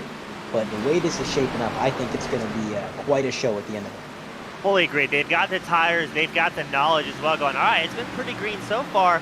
We might be able to dice back and forth a little bit more aggressively as the run develops, but man, Benefield putting on an absolute show after this pit cycle, doing a great job, clicked off some of his best laps of the race. He's doing 29.78. Hixenbaugh doing almost identical lap times behind him, but now Hixenbaugh's got a little bit of company behind him. I think that's lap traffic. I think that is. I'm trying to get a good eye on that one. Yeah, we're getting a heads up. That is lap traffic. Number 77 machine, I believe who that is. Fresh tires. That's going to be Dalton Mobley. His last pit stop was on lap 115, it shows. So Mobley able to go back out there. Maybe Mobley was doing, you know what it was? He was fixing a little bit of damage on that machine and getting back out there. Jason Taylor on those fresh tires, he's about to unlap himself to the leader. That's going to put him back on the lead lap. Now, of course, he doesn't have much time, I would say, remaining in the stage to unlap himself entirely and get out front. But he is going to be able to catch the likes of Brian Mabry in that 53, which he pretty much already has. He's gotten the bumper. You can see right on the corner of your screen there, ahead of the leader. That's Brian Mabry in the number 53, and Jason Taylor, the fresher tires, should be able to make short work of him, you'd think. We'll have to wait and see. We do know overtaking has not been a kind mistress to Jason Taylor so far tonight, so we'll have to see. Here he goes, side by side for what looks to be the 15th position. And he is going to get around the number 53. Next in his sights is going to be Sean O'Brien Jr., Black Flag Motorsports teammate. Derek Castro ahead of him. He's got a long hike to the front, but again, I think he's going to be able to gain a few more positions. And I'll tell you what, James, this lap traffic could start to play into the race for the lead. I've noticed the 63 closing that gap a little bit. You can cue the Jaws music up, because Bryson is closing that gap, and this lap traffic could help him quite a bit. Well, yeah, I mean, right there with you. And I can't say enough good things about Jason. That was a very, very smart play to get himself back on the lead lap, especially as this stage comes down to a close. That's going to put him in a much better position for the stage start. He'll come in, take tires and fuel just like everybody else. And next thing you know, I mean, he's in 15th right now, but just being on the lead lap for a restart is a huge, huge advantage. We've seen the stage restarts earlier tonight, where it just ended in carnage, takes out 3, 4, or 5 good cars.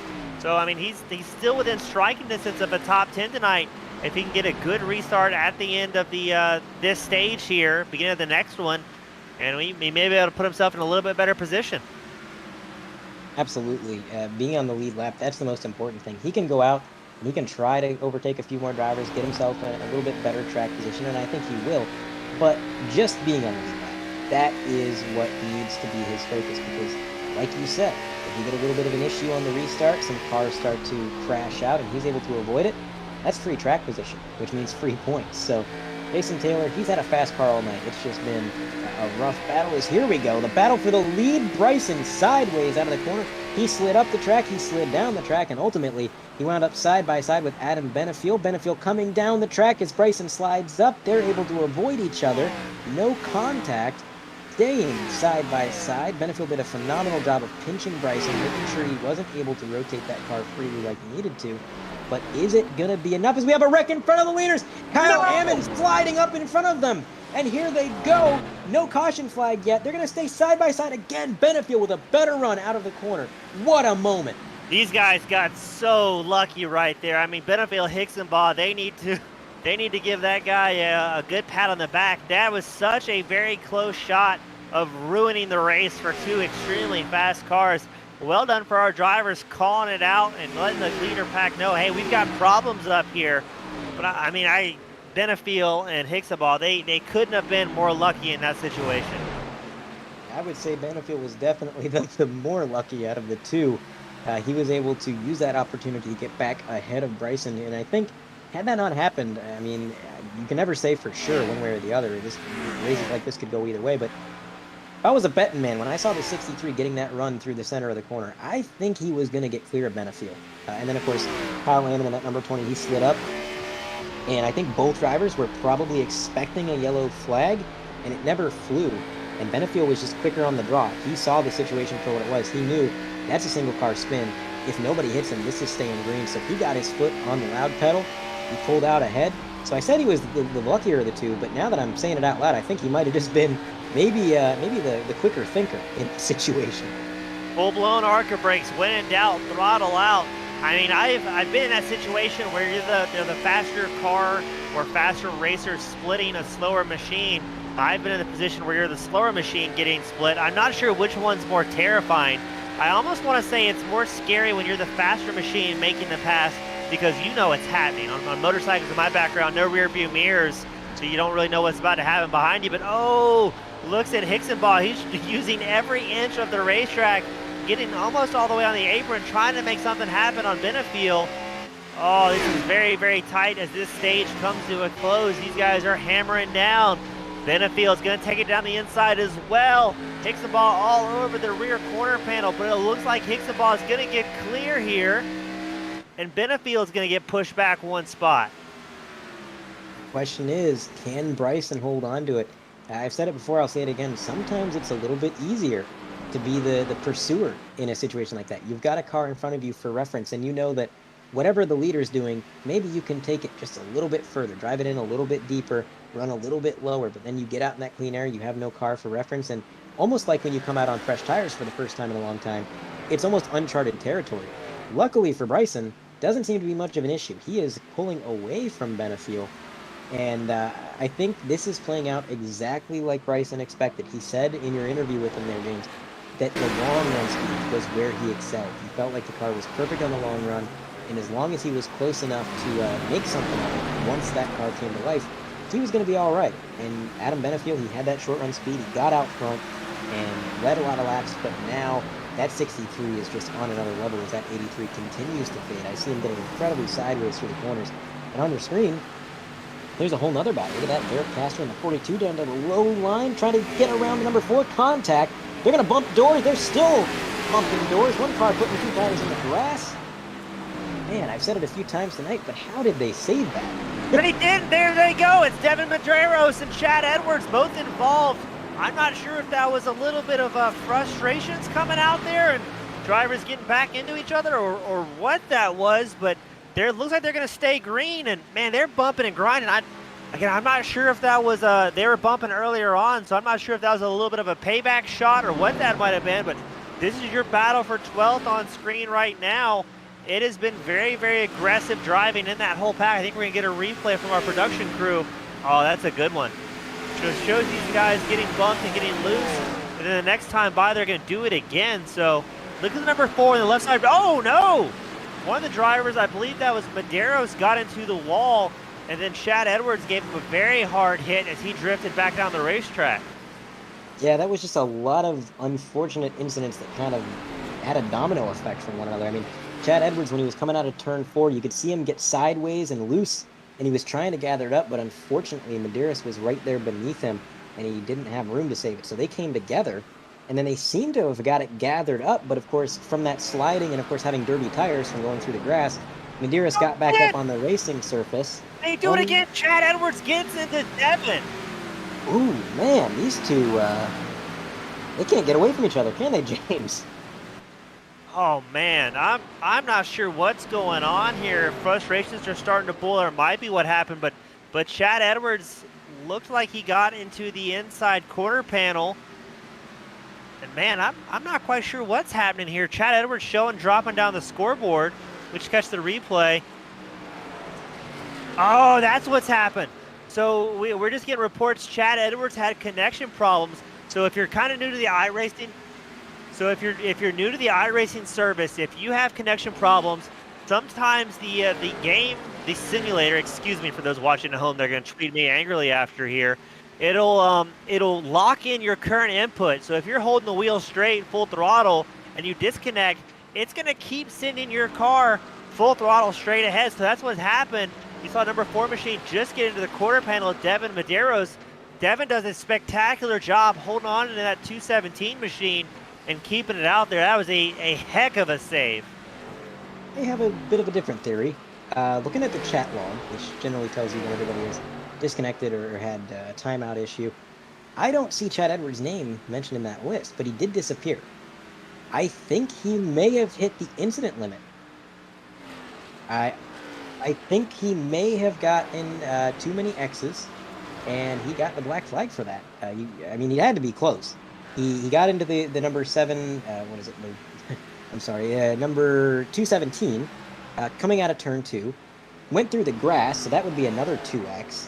Then they came back up into the tribal, got together again. There's another 4X, so that right there, 2 4Xs and a 2X.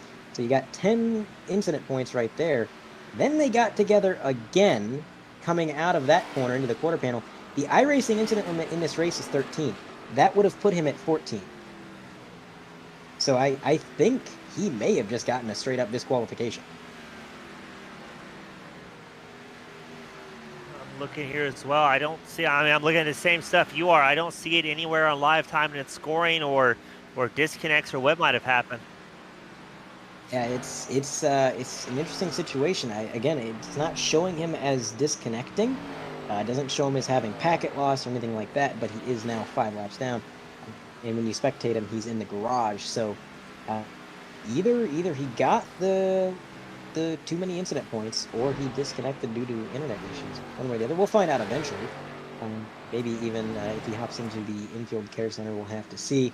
But can't imagine he'd be too anxious to hop into the infield care center after the rough night that he's had. Gotta imagine the tempers may be flaring a little bit. Definitely a lot happened in a short amount of time, and it can be very frustrating as a race car driver. But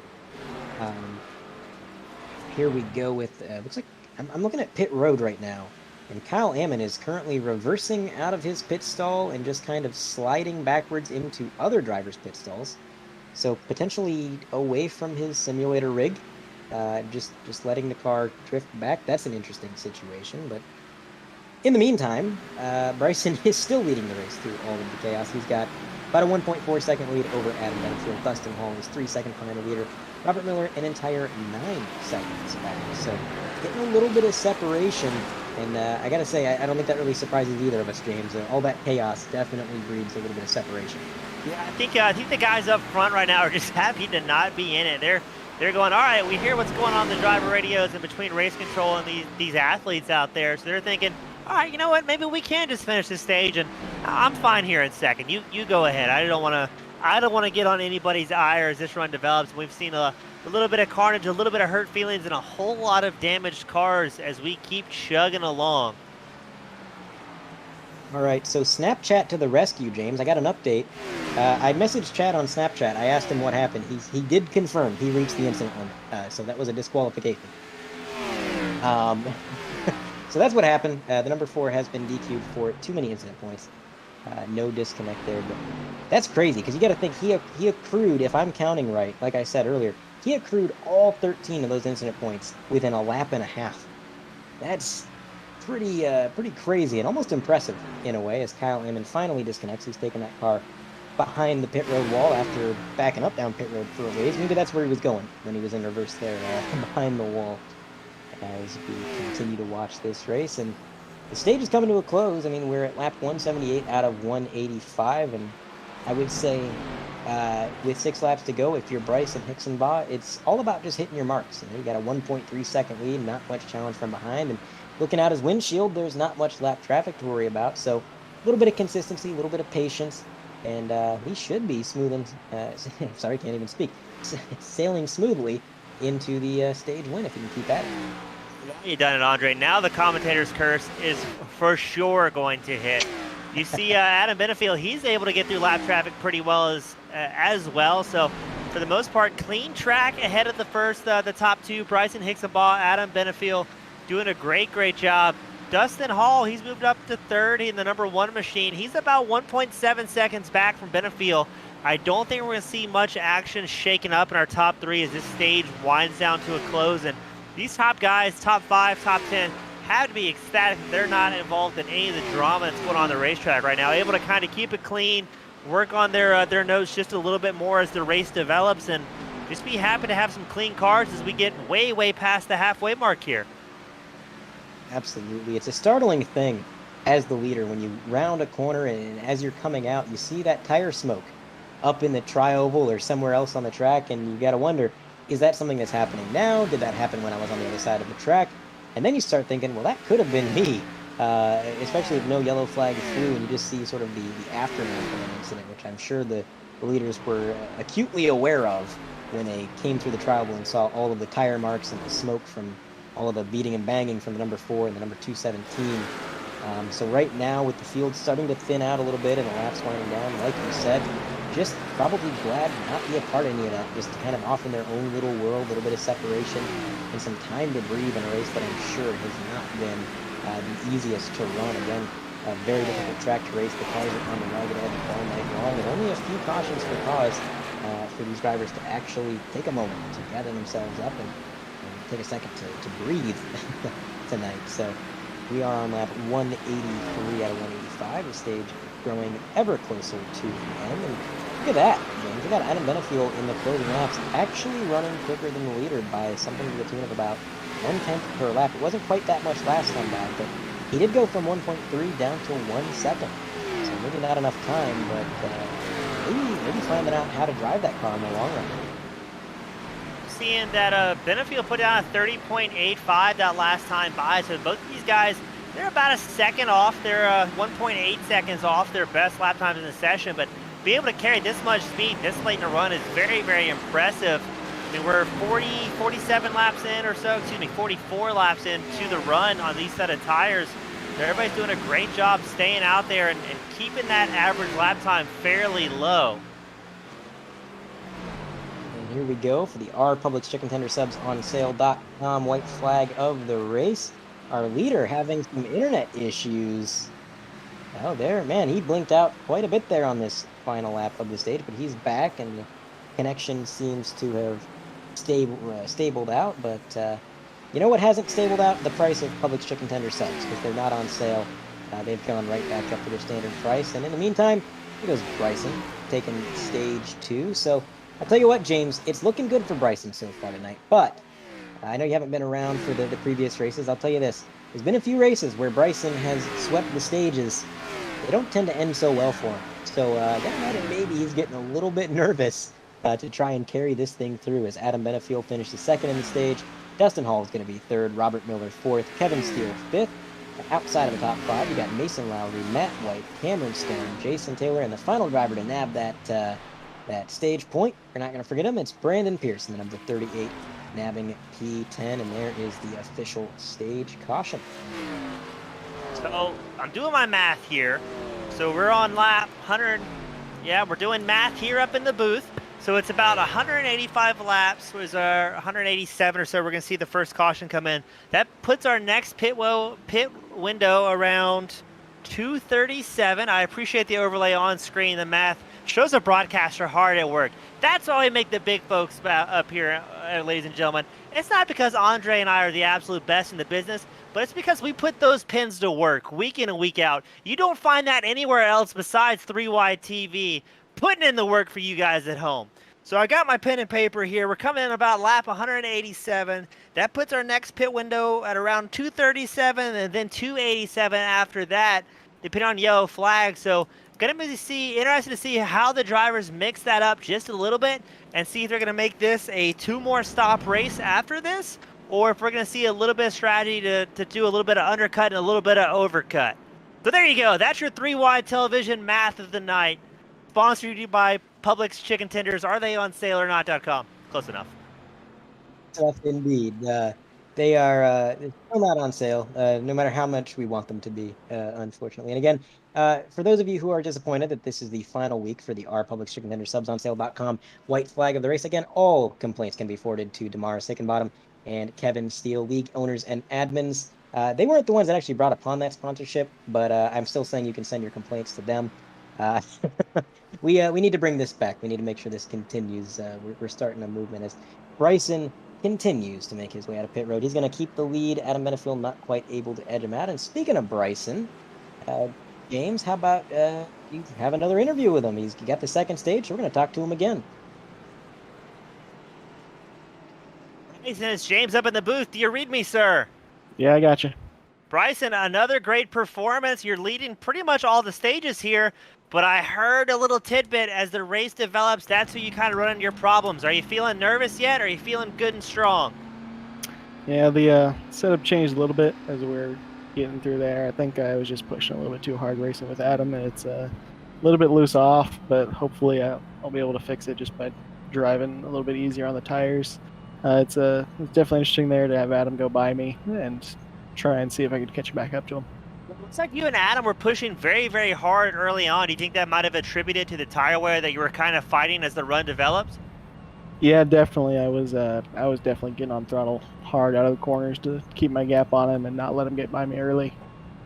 Awesome, Bryson. As always, man, we greatly appreciate your time. Hope to see another good stage start from you, and we hope to be talking to you later. Yeah, hopefully I can talk to you guys too. Thanks.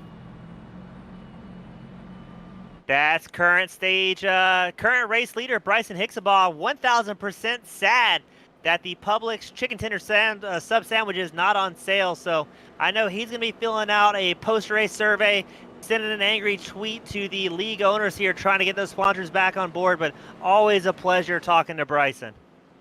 Absolutely. Got to think. I don't know about you, James. He didn't sound quite as confident in that interview. And again, I think it comes back to he's won the stages of a race so many times, and it seems like the races he wins, it's never the races where he dominated the stages. So he's going to have to really focus, really make sure that he can carry this through to the end, and just hope that Adam Benefield hasn't found something. Like I said before, he is known for tweaking that car constantly throughout the race. And of course, with that pit stop, that was an additional opportunity to make some changes to the car setup. And then once we get through this stage and we get to our next green flag pit stop, that's another chance to make some changes if Benefield needs to. And of course, as you had counted out earlier, they should have about 4 sets of tires remaining.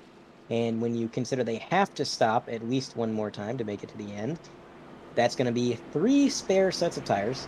And I believe we have 3 attempts at a green-white checkered. So that's just a little bit of a fun fact to throw out there, maybe something to think about later on.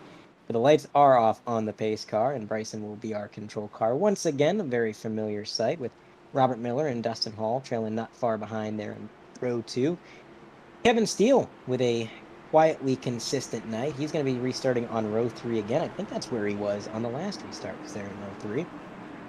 And Mason Lowry, I'd say one of the luckier drivers tonight. He seems to have been around a lot of the incidents that have occurred. He hasn't been caught up in any of them thus far, not to give him the commentator's curse, knock on wood. He's going to be restarting alongside Kevin Steele and Cameron Stone behind him. All of these drivers anxiously awaiting that left-hand turn, and there it goes. Now, where does Bryson go? Right out the gate, a little bit sooner than before. I think that's the strategy play. Make sure you always change up your starts. You know, you don't want to do the same thing too many times and start in the same place too many times, because that is when the competition starts to get a feel for what you're doing and oftentimes predictive. So Bryson getting out to an early lead and kind of single filing out pretty early on behind him. The only double file, Matt White, who kind of got trapped on the low line. And actually, no, he's going to make a move on Cameron Stone. I said he got trapped on the low line, but no, he made an overtake. And look at this, closing in on the number 56. White's getting a good run here. He's got Mason Lowry in his sights. It looks like he's going to be able to make it happen here. He's been driving pretty hard. And as well done to Bryson. We've seen him in those earlier restarts kind of stack the field up until somebody taps his bumper going, hey, it's time to go. So very different strategy. But here comes Mason Lowry. Going to be battling with Cameron Stone. It looks like Matt White's going to get through clean. A lot of good racing back here for the 6th place spot. So very well done to our drivers. So Matt White right now, he's chased by Mason Lowry, Cameron Stone, Brandon Pierce, That's going to be 6th through 9th. And then these guys have fresh tires, full tanks of gas. We can't stress it enough. They're coming out with very different feeling race cars than what they've been used to for the last 50, 60 laps. So drivers kind of having to get used to everything once more and kind of settle in that groove before they start pushing off too aggressive passes here. Absolutely. Definitely a little aggression around this restart, especially between Cameron Stone. And when it comes to Mason Lowry in the number 56, I had a word with him during practice, and I asked him, how do you feel about the short run speed on that machine? And his only response was that it's slow as, and then a string of expletives that I think I would be fired if I repeated. And then I asked him, well, how do you feel about the long run speed? And he just said, fast. So maybe waiting for that car to come to life as he's just kind of letting Cameron Stone work his way on by, and now Brandon Pearson, the number 38, is going to be the next car to try and challenge him. But that's the kind of the game they're playing here, James. When you don't have short run speed, you kind of have to be submissive in a way. You have to let drivers go if they're just that much faster, because otherwise you're causing issues for yourself and others. But you also can't be too forgiving. You can't fall too far back while you're in that short run stint, because by then, once your car does come to life and you're on that long run, you're so far back that it doesn't really matter. So it's a game of balance, like a lot of things in stock car racing. So Mason Lowry with a lot probably on his mind, trying to figure out exactly how hard he needs to be pushing this car early on. And a battle brewing up front. That's going to be for the 4th position between the number 70, Matt White, and Dustin Hall in that number 1 into turns 3 and 4. That 70 seems to be on the move. White's got a big run here. He's trying to chase down Dustin Hall in the number 1 machine. And we're hearing reports we might have some action going on. Here comes Matt down the inside. He's going to get by Dustin Hall after Hall gets just a little bit loose. But look at Kevin Steele, Cameron Stone. They want to get in the mix of it as well. Mason Lowry, a man of many words, few of which are appropriate. He's got him in their sights as well, knowing, all right, if these guys can make a mistake here, just like that, I can get back in it, and this long-run car has got a better chance as this stage winds down. But, oh, they are all over the place right now as they go down the tri-oval. All over the place is right. It seems like they all got loose at the same time, and they sort of fanned out. That was a scary moment. But, man, Matt White in that number 70, he has passed, since this restart, he got around Brandon Pearson in the 38, Mason Lowry in the 56, Cameron Stone in the 57, Kevin Steele in the 24, and Dustin Hall in the number 1. Now he's working over the number 10, trying to get another position, which would be right up into the podium. I don't know where this short run speed came from, the 70. We know he was fast. We saw him racing alongside his teammate Jason Taylor, kind of battling it out with the 40 earlier in the race. But here he goes again. He's going to make the move on the low line, right, hugging that yellow line, pushing Robert Miller up the track, and now that's going to put him in a podium position. I don't know how this is going to play out in the long run, James. You would think that for the number 70, if he's this fast in the short run, he's got to be burning up his tires. But for right now, he is one of the fastest cars on track. Yeah, he put down a 29.69, about half a second better than his fastest lap time of the race. So his fastest lap time is a full 10th off of Bryson Hicksonbaugh and Adam Benefield. But, I mean, right now he's hammering down and looking good. He may have seen the driving that was going on behind him. I mean, he even got to the inside door of Robert Miller just a little bit. He gave him a little bit of a love tap, what it looked like from my perspective here in the broadcast booth. But he's going, all right, the better chance I have with more cars behind me and kind of intermingling, I have a better chance of securing this top 3, and we'll let those guys battle it out, and I'll click off some clean laps here. But he's still clicking down 29.84. It's about a 10th off of Adam Benefield in front of him. But a lot of clean racetrack that may play to his advantage. So good to see Matt White up here pretty much for the first time tonight, putting down some really good laps and making that number 70 machine look fantastic on the possible podium spot. Absolutely. I mean, we've talked so much about how hard it is to pass, and here's Matt White in that number 70 passing upwards of 5 or 6 cars in just a couple of laps. So again, I'm curious to see what his tire wear is like and how that plays out, because I would think he's really running up those tires for that kind of pace going on. But with these drivers having so many extra sets of tires left at the end of this event, who knows? Maybe they think that pushing it is a little bit more viable of a strategy. But the battle for the lead here has really started to go up. You can see those lap time differentials on the bottom of your screen. For 3 out of the last 5 laps, benefit has gone Adam Benefield, and he has closed in ever so slightly for these last 3 laps, and it seems like this short run speed that we know he's at all night long, he's got it still. This car, he hasn't gone the wrong way on any adjustments. It seems like we're seeing the same sort of dynamic we saw in stage 2 and even stage 1, where the 63's got the long run speed, the 83's got the short run speed, and eventually it's just kind of an accordion effect. They come together eventually. As they put Damaris Hickenbottom a lap down. That was kind of scary. I think Damaris. Was it, Andre? Yeah, I think he might have gotten to the wall a little bit there. Yeah, I mean, again, that's got to be the second time we've said tonight how scary it has to be for those fast cars to come around the corner and suddenly realize, oh, my line is about to rapidly change due to someone else's either throttle or steering input. I think you're right. I think he might have gave that wall a little bit of a love tap as the leaders were coming by. Maybe he's trying to ride that high line, which you and I both know extremely slippery. So doing his best to get out of the way of the lead pack, but maybe made just a little bit of a miscalculation there and rapidly slowed down at the worst time possible.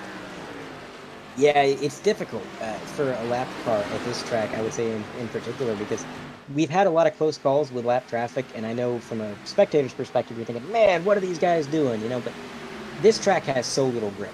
And when you have cars coming up behind you at such an excessive rate of speed, it's not just the reaction time that you have to have. It's that you need the car to react. You need that car to kind of be able to get out of the way of the leaders. And the thing is, to be out of the way of the leaders, you've got to be out of the racing line. And when you're out of the racing line, you're in the marbles. And that car is going to be really sketchy to drive. And so there is going to inevitably be some bobbles, some mistakes. That car is going to get away from you every now and again. And when that happens, you're going to be kind of close to the leaders, and it's going to be scary. This track just not making itself easy for these lap cars. And, especially in the case of Damaris, he's got a pretty wounded horse right now. That car has damage on the back, it's got damage on the front, damage on the side. So in addition to this track just generally being pretty ill-handling around the top where he had to go to get out of the way of the leaders, that car's probably pretty bad to begin with all that damage. So honestly, Damaris did a fantastic job getting out of the way of the leaders and making sure that didn't escalate into anything more serious. Because I'll tell you what, if that was me behind the wheel of that car, it'd probably be some wrecked leaders in the infield trial right there.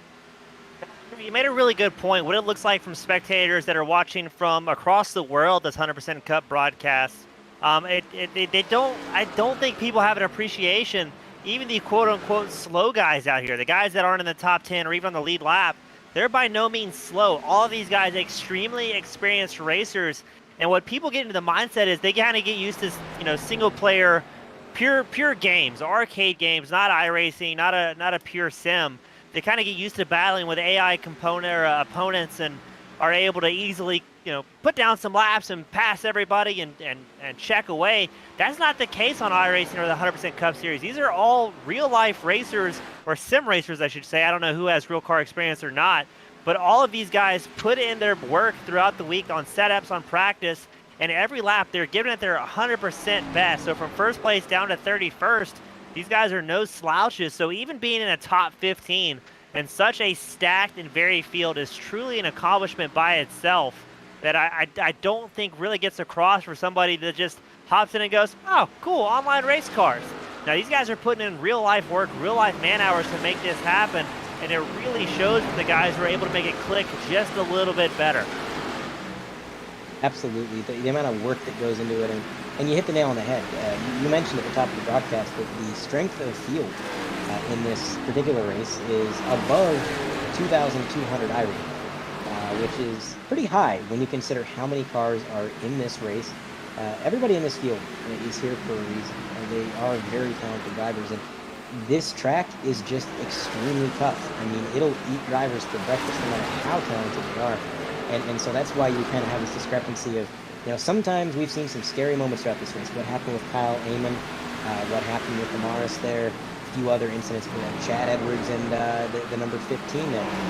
All scary moments, and they might have looked kind of worse than they really were when you consider that these guys are just on the edge of control. At times, they probably don't even feel like they're driving these cars. More like they're kind of suggesting that the car do a certain thing, and maybe that car obliges. Maybe. Because they are just so on the ragged edge all month long.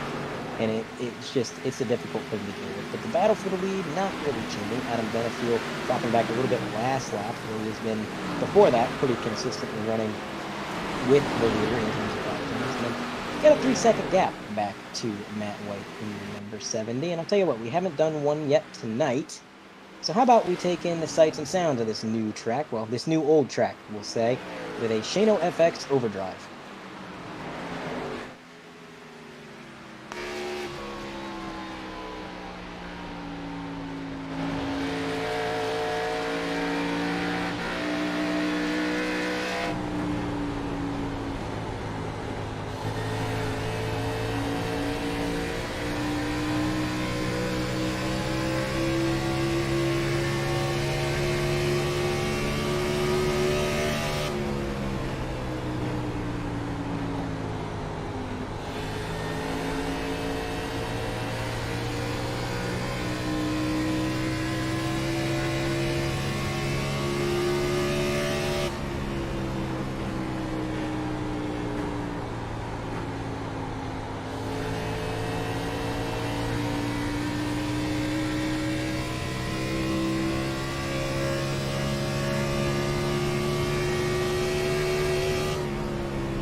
And we are back at Nashville Superspeedway for the running of the Turtle Juice 400 for the 100% Cup Series.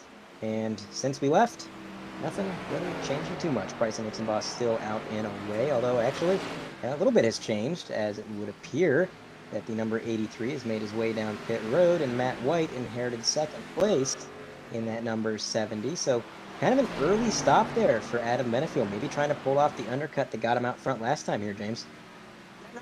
Quite sure what's going on here. Benefield shows on his pit stop was on lap 180, I believe. So no, I'm not quite sure what happened to Benefield. Excuse me, 187. So I'm a little confused why it shows him drop down that much. Not sure if Benefield may have had problems or what could have happened, but that's very, very odd. Yeah, it shows Benefield in 13th right now. Not sure if he had a moment or not. We kind of expected our next pit window to between lap 235 and 237. So we're still very, very far short of that. So I'm not quite sure what could have happened, Andre. Something definitely got shaken up, and I don't rightly know the how or the why on that one. Right there with you. I went back and I took a look at the replay for Adam Benefield, and I was trying to see if maybe he made his way down pit road and we missed it, or if he had gotten involved in a wreck. And what I saw from my perspective was he was in second place. His car blinked out, so the spectator cam went away from his car just to the sort of scenic track overview that you see when somebody disconnects or pulls it back to the garage. And when it came back, because it stayed that way for some time, I'd say probably the length of a lap or so, he was back in 13th.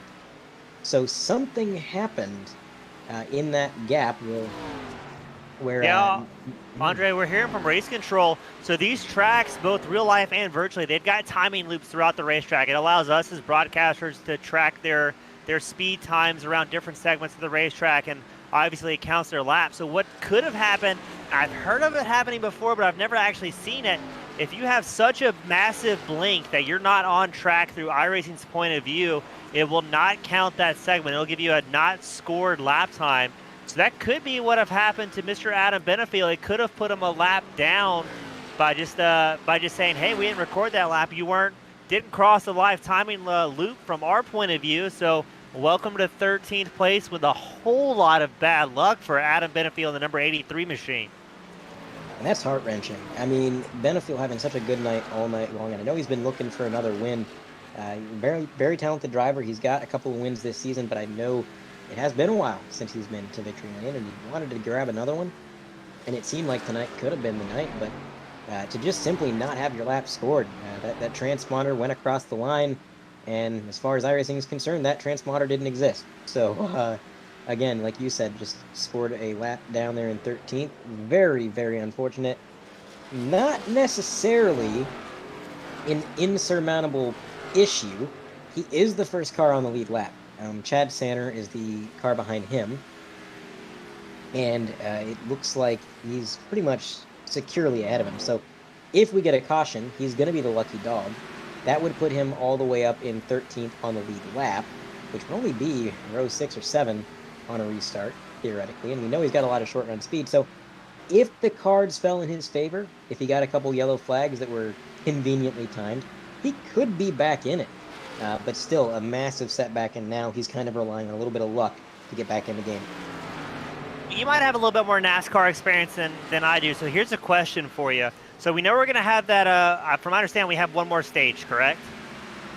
So the stage cautions are over. The final stage that we're in right now, when that's over, the race is over. So we're going to be at lap 300, and that'll be it. So to get any more yellow flags, they would have to be cautions for cause. So somebody wrecking on the track, something like that. But yeah, so Adam Benefield, he's going to need to rely on a little bit of luck, I would say.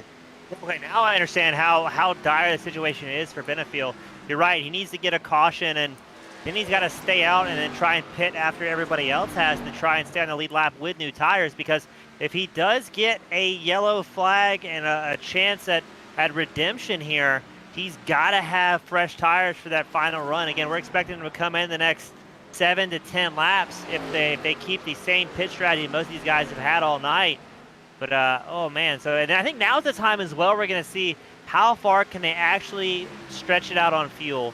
If there was ever a time that Hicksonball was very motivated to stay out as long as he possibly can and go through more fuel than he actually does tires, it's now. Because the later he can pit in this run, the better chance he has of doing the final run, that lap 240 to 260 all the way to the end on that lap 300, and keep a little bit better pace. If he comes in early, he has to worry about killing tires off too early in the run, and he might find himself very, very slow with 20, 30 laps to go.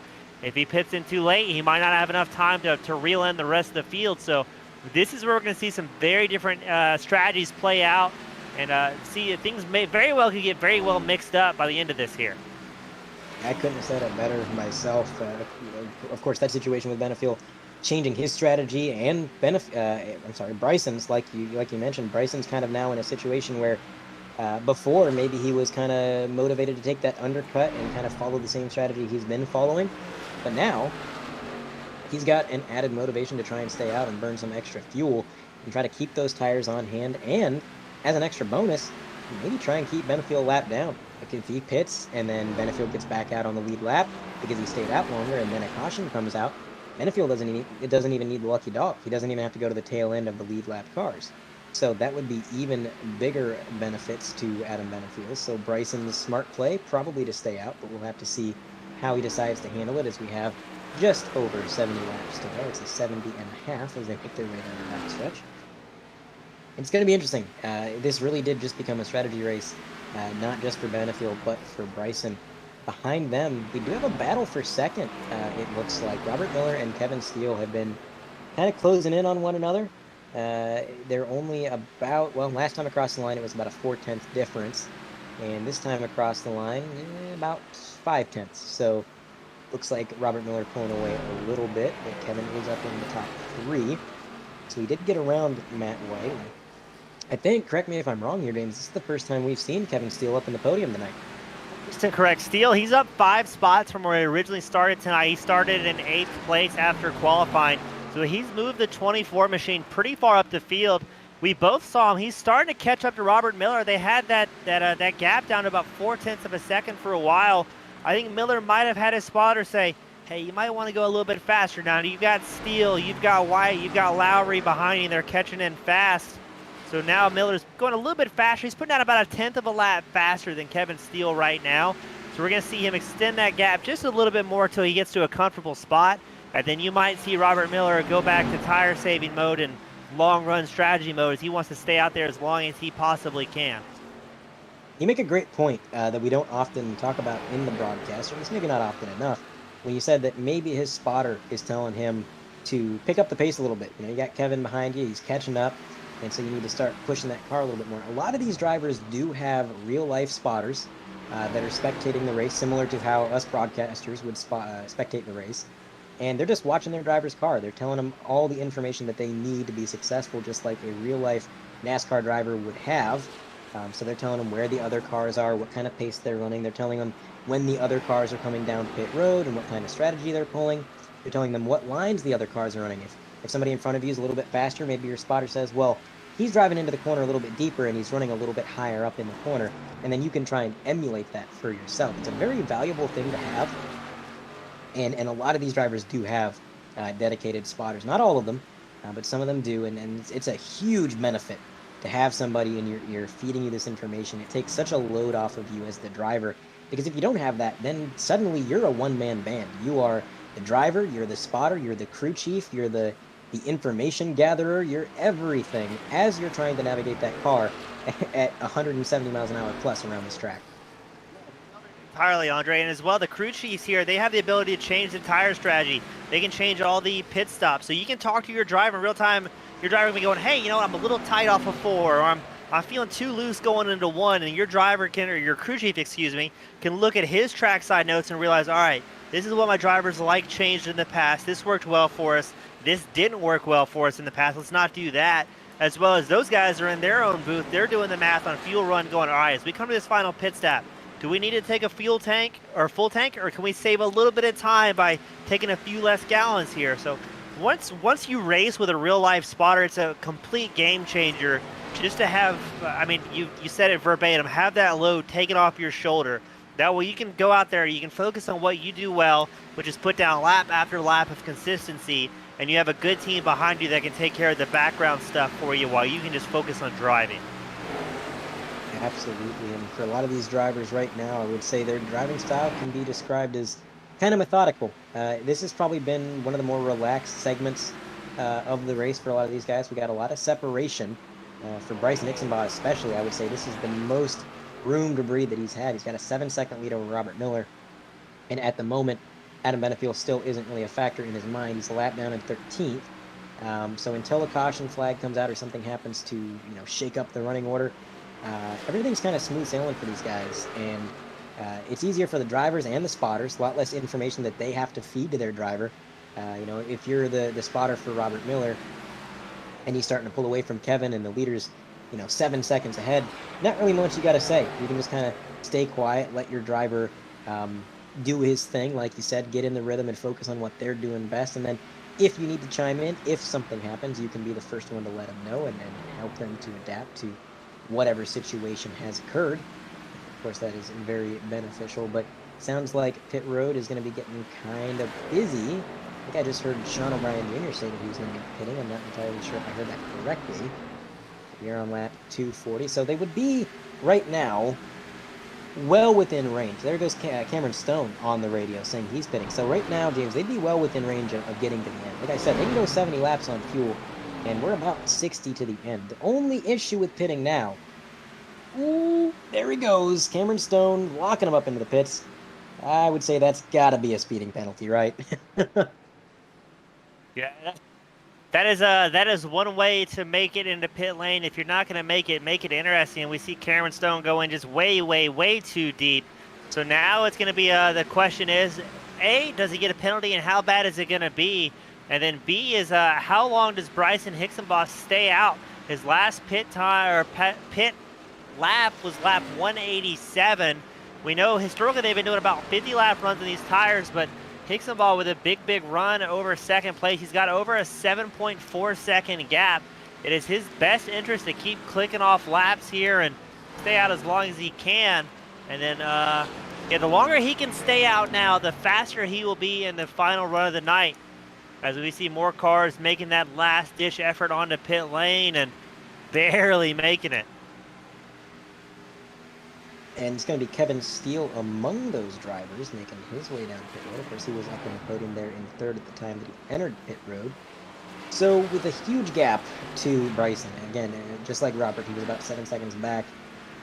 This is probably his best bet. Try to come in a few laps sooner. He probably knows exactly what we know there, James, and it's that Bryson is motivated to stay out as long as possible.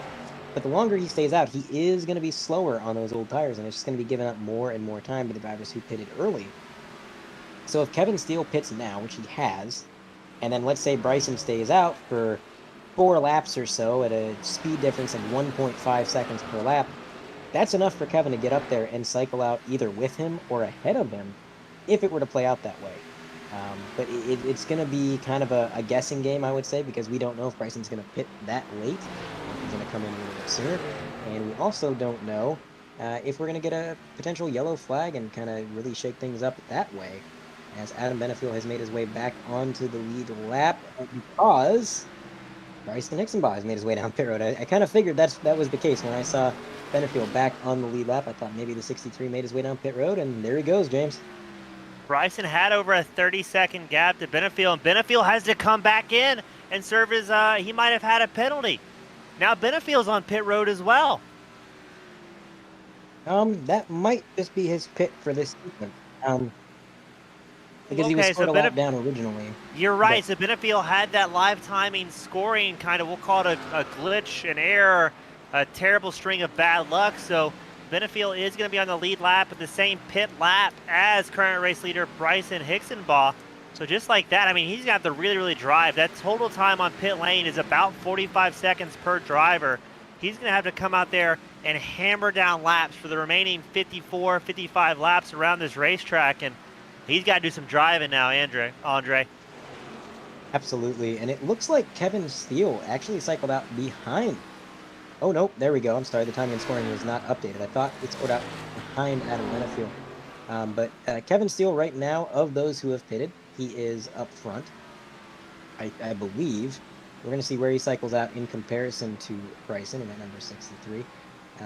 Adam Benefiel making his way around the corner. This running order has been really jumbled up by everything that has happened. This pit sequence has been one of the more chaotic ones.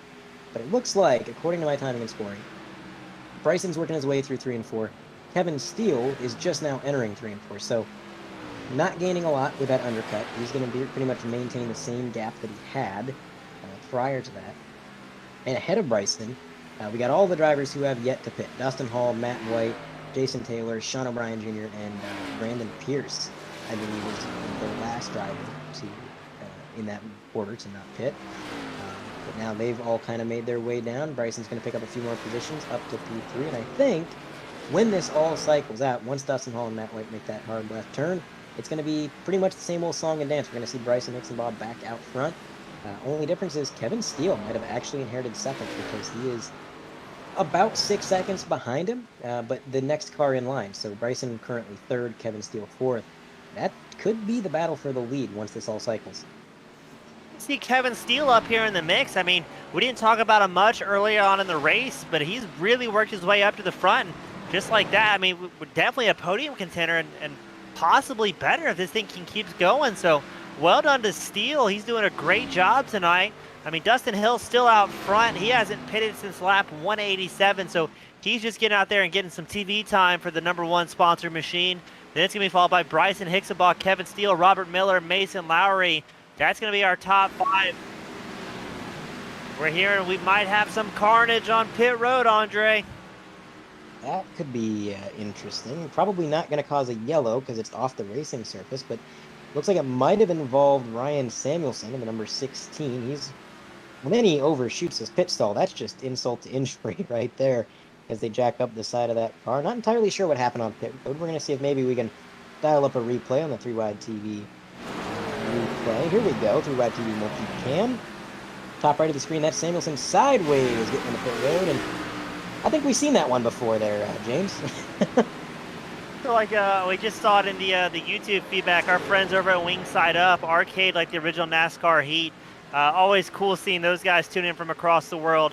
That is a group of guys that run the original NASCAR Heat game among friends. So keeping those old arcade games alive. Haven't went to iRacing yet, but still having a good time and getting together with their friends. So always great seeing them tune in from across the world. Absolutely, and kind of goes to show. I mean, racing is racing, and if you love racing, you don't have to be on a simulator or a high-end simulator rig. As long as you got a good group of guys and something to race on, it doesn't really matter what you're racing on. As long as you're having fun, having some good races. So I agree. Good to see them tuning in to the broadcast. Happy to have them. But right now, as everything has cycled out, Bryson Hixenbaugh has indeed gone back to front. I was going to say back into the lead, but that would have rhymed and it would have been cheesy, so I changed myself last second there. As Kevin Steele stays in second place, about 7.4 seconds back. Robert Miller third. Mason Lowry making his way up to fourth, and I think that long run speed that he had towards the end of that stint probably helped him get up there for sure. I know he was very confident in that car and very happy with his long run speed. He's going to do on TV if he can. But I'll tell you what, James, I'm not surprised to see Kevin Steele running well tonight. In the practice session that I was able to join, Kevin's name was at the top of the board. He had run a faster lap than anybody else. Pretty much everybody in the practice session had put on a qualifying set. And they went out there and they turned the best laps they could, and Kevin managed to top the board. So while he didn't qualify quite that well in tonight's event, he has made his way towards the front, and that speed is, I would say, anything but unexpected. The issue for him is that it's going to be a tall order to try and make up an 8-second gap, especially when Bryson's car only gets better on these long runs. As time goes on, as these tires start to wear, that's where that 63 is in their comfort zone. Bryson's going to be able to start to pull away like we've seen so many times. I think the only thing that is really going to be a threat to Bryson would be a late race yellow. And of course, we're no strangers to that. We've seen that plenty of times this season. Right now, all signs point to no. We have not had a caution for cause since the very beginning of stage 2, I believe. So it's been pretty much clear and green. Bryson just trying to turn his laps and hit his marks, and behind him, everybody just trying to scramble and make up the difference. I think Hixenbaugh's looking very good as this run develops. We've seen fast guys like Matt White, Bryson, Hixenbaugh. They all come in around 56, 58 laps on a set of tires. So you said earlier on, they get about 70 laps on a tank of fuel. So that's kind of their happy spot before they say, you know what, I'm falling too much off the pace. I want to come and get fresh good years all the way around. So, I mean, these guys are very, very smart. They timed it right at the end. They're going, all right, it's going to be just about the same tire strategy we've been doing all night. This is where I'm happiest. We should end, if this thing stays green, under kind of right where I would come in anyway. Like you said, though, Andre, if there's a late caution, I think you'll see a lot of these top 5 guys coming in, especially even if it's more risky as the run develops. And normally you'd see guys go, do I stay out? Do I come in? Is it worth it? I think you'll see a lot of these drivers coming in for tires if that situation pops up, just so they can get those fresh tires on there and get out there for the final short run if that ends up being a thing. Absolutely. And another thing to think about, if that was to happen, is that there are a few drivers up front that we know have really good short run speed. Among them, Matt White, who was able to overtake 6 or so cars within a few laps earlier on in the stage on our last restart there. And also, Adam Benefield, who would be, if we got a caution, on the lead lap technically if you look at the free wave around. We know that 83 has a lot of short run speed. So Matt White and Benefield would be the drivers I think that benefit most from a situation like that where we got a late race caution. And drivers like Bryson and Kevin Steele, who tend to be a little bit more lively and a little bit better and confident on the long run, that would be a hair scramble for them. That would be just trying to play defense and make sure that those guys behind can't pass. But it would definitely be a defensive game and not necessarily one of offense. Yeah, I think the last thing they want right now is a curveball thrown in the mix. They want to keep their strategy up just like they have been all night. Put down some really, really good, clean laps and not worry about any carnage that may happen. So as from a driver's point of view, I think they're happy to click off laps and try and work on that strategy. Nobody wants to see a sudden mix-up thrown out there and have a monkey wrench thrown in the plans tonight. Yeah, a lot of these drivers just wanting that, I would say, normalcy that we've had so far in Stage 3. Really no cautions for positive in Stage 3, and I would say for the leaders, everything's gone according to plan. Nothing really crazy has happened, and that's to be expected. We've had the field thin out a little bit. Ryan Samuelson, the most recent driver to take it behind the wall, but behind him, you've got a long list of drivers that have fallen victim to the difficult and turbulent track that is Nashville Superspeedway. Cameron Caldwell took it behind the wall 90 laps ago. Chad Edwards got disqualified 92 laps ago. Behind them, Kyle Amon, James Mullins, Carl Felber, Dalton Mobley, Chandler Hayden, Brian Branham, Christopher Fowler, John Delaney, 254 laps of time.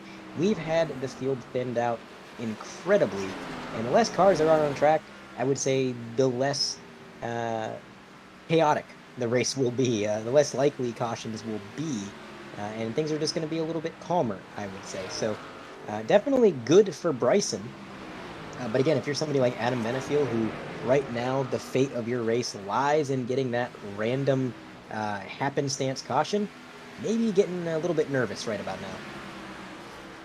I think he's going to be super pumped if this thing stays green, unlike our current race leader, Bryson Hicksabah, pretty much uncontested up there. But there comes the number 83 machine of Adam. He's chasing down Bryson, trying to get his lap back, praying for a caution here. So, I mean, we know he has the pace, but internet problems just seem to be hitting him at the worst possible time. When you have the pace to run up front, something like that happens. Super, super frustrating. On the topic of good, clean racing, I think that what you see here is, guys, if you make it past the halfway mark, you've got the talent, the ability, and the field's worked itself out just a little bit. So you know, the longer this thing runs, the better chance we have of less people bumping and grinding into each other. As we see, looks like Adam is going to get his lap back in the 83 machine. But man, with about 35 to go, he really needs a caution to try and get him all the way around this racetrack and back on the lead lap. Yeah, that is still important, though. He may not be able to unlap himself entirely, or if he has unlapped himself, I mean, he may not be able to catch up to Bryson to challenge him for position by the time this is over. We are, I believe, just about 36 laps to go. But he is now on the lead lap, so that means he would not rely on the lucky dog, which also means when the next restart happens, he would not go to the tail end on this line. So you have a little bit better track position just for having been on the lead lap when that caution occurred. So it's a benefit to him. It's definitely something that I think he was striving to do for a reason, and his pace has been really phenomenal. I'm not sure if Bryson is just taking it easy because he knows he's got a 9-second gap over Kevin Steele, or if maybe the 83 is driving a little mad. You know, he really, realistically, if you think about it, had that timing and scoring error not occurred, had he not lagged out of the session momentarily, that pass would have been for the lead. So probably driving a little angry right now, and of course sometimes driving angry puts that fire inside of you that you need to just squeeze a little bit more out of your car. It works until it doesn't, Andre. I mean, you can push down and put down really, really fast lap times when you kind of got that fire underneath you, but that fire also kills tires and can destroy race cars if you're pushing too hard, too late in a run. I mean, we know Adam has the pace, but right now his goal has got to be just to keep Bryson behind him, the lead car in the 63 machine. So it's one of those very frustrating positions you can find yourself in as a racer. You know you have the pace to run out front. You know you have the pace to pass the front car. But just like that, Adam has another big blink and shows like his internet's not quite there yet. So very, very frustrating position for him to be in. You pointed out that second large blink that he had there. That's got to be a little nerve-wracking because, I mean, his race is already on the teetering edge of disaster. If he can't get that yellow flag, that's pretty much all she wrote for Team Conti and Adam Benefield. But there's still a chance. I mean, if he gets that yellow flag, there's a chance. If he blinks out again and another lap fails to score, that's it. There's no coming back from that one. It's too late in the race, and I don't think we can expect enough cautions to make up more than one lap. Even if we only went one lap down once again, which would be lucky, he still doesn't have near as much time as he had the first time. And he blinked out again coming out of turn 4. So a lot of these drivers having internet issues tonight, James, and I got to wonder, I mean, that tropical storm down south has been kind of wreaking havoc, and even kind of having effects further up north, kind of disrupting the weather. So kind of all over the country, we're having some intermittent weather and intermittent internet issues. So it's been probably pretty nerve-wracking for a lot of these guys, just trying to hope that their connection holds out. For the broadcasters, Andre, I'm here in Georgia, and we've been getting hammered with rain today. I believe it was not too bad in my town. It's over an inch of rain, but very, very good winds, and tomorrow's going to be more of the same. So it's a thing everyone's got to be aware of. We're doing our best to race virtually, week in and week out, broadcast virtually, and make it happen. But it just takes a little bit of bad luck from the weather, and we can all be having big problems. As we see Adam, he's fallen victim to that as well tonight in the 83 machine. He's got to think, though, he's in top 10 in a very premier league right now. So just being able to bring home top 10, salvage some points, and go into next week with a clear head will be very, very big for him. So I'm hoping we can see Benefiel just keep out there. He may get lucky with a caution, but even if he doesn't, a 10th place in this series is a very impressive feat to be bringing home. Absolutely. You can never be too disappointed with a top 10 in a field that is so strong. I mean, the strength of field in this lobby is incredibly high, and of course, just the drivers in general are just very talented, very consistent. It's tough to get a good result here. I mean, there's drivers in this field. Cameron Caldwell, for example, he's 102 laps down in 20th. His night ended early. Very talented driver. I've watched him go into A Opens and other races and just absolutely dominate. I mean, like you said earlier in the race there, James, from the front of the field all the way to the back, these guys are all what I would consider above average, and I think we've seen that showcased multiple times tonight through some incredible saves and quick thinking behind the wheel, kind of preventing situations from escalating into something more than they really were. So a top 10, from a spectator's perspective, you realize, it's easy to look at that and realize, yeah, that's impressive. And even though it's not what you wanted, it's a good points day, and it's a good way to build momentum. But I also know Adam Benefiel. And I know Adam Benefiel is if you ain't first, you are last kind of driver. He goes into every race expecting to win. And races like this, where everything kind of falls apart, especially when it's things out of his control, I know that really gets at him. And you can't blame him. It's a whole different perspective as a spectator versus a driver in the car. It kind of goes back to what you said earlier there, James, just the amount of time and effort that these guys put in, and I know that really few drivers put in more time than Adam Benefiel and pretty much the entirety of Team Conti. These guys have real lives. They race in real life. They have jobs. They have families. And every free second that they have, they put it into the simulator and they try to get the best setups and the best performances that they can possibly get. So from that perspective, as a competitor, you can see where Adam Benefiel probably a little bit frustrated, but overall, just gotta sometimes roll with the punches and say, well, at least we got some points. I want to call it racing and not collecting a paycheck. Any week you can have a little bit of bad luck and find yourself not bringing home the top prize. And I did get a sticky note from our producer. He said, as a reminder, that this would be a battle for the win right now, but since Adam had that live time and scoring issue, he's only unable to get his lap back. So being able to unlap yourself on a racetrack full of very talented drivers, a feat within itself. But as we're clicking off the laps here, it's looking like it's going to be Hickson-Baugh's show in the 63 machine. 24 to go. He's been pretty much unstoppable. He has just about 11.5 seconds between first place Bryson Hickson-Baugh and second place Kevin Steele. And Steele, he's in a battle of his own. He's got Robert Miller behind him, Mason Lowry, all these guys chasing that podium spot. Behind him, they've got Matt White in fifth. He's about 5 seconds back from second place Kevin Steele right now. But, I mean, this is a 300-lap race, and the field is still very, very tight in the top 5. Everybody trying to bring home some points, and definitely everybody wants a piece of Bryson Hickson-Ball right now with that race lead. Glad you pointed that battle out. It really is 3 cars under a blanket right now. Kevin Steele kind of spearheading this 3-car train. Right behind him, you've got Robert Miller, only about a tenth or 2 back. And then about 3 car lengths from them, you've got Mason Lowry, who we kind of mentioned how confident he was in the long run speed. Like I said, when I asked him how he felt about the long run speed, he just said fast. So clear confidence there from the 56 team. And this has been a very long run. We're coming very close to 20 to go. It's been a while since these guys have pitted, and this is where that 56 tends to thrive. And you can see that, just how deep that 56 sends it into the corner versus Robert Miller. The entry speed is next level, but the exit speed, that's where he starts to fall back. You can see with number 10, Robert Miller pulls away along with Kevin Steele. So kind of running a different line, I would say. It looks like consistently the 56 drives it in deeper, but gets a worse run out. So maybe a strategy play to try and save some tire. Driving coaches, he's a endurance racer. He always has the hammer in my head, low in, fast out. From a motorcycle background, I'm always wanted to go in as deep as I possibly can. But what happens is these drivers kind of kill off their corner exit speed to sacrifice that very, very deep dive into turn 2, into turn 4 here.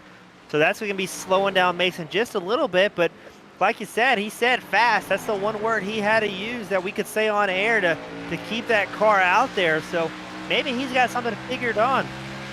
Yeah, fast, one of our favorite 4-letter words here at 3Wide TV. Always appreciate seeing Mason out there and helping us out with his sticky notes of wisdom.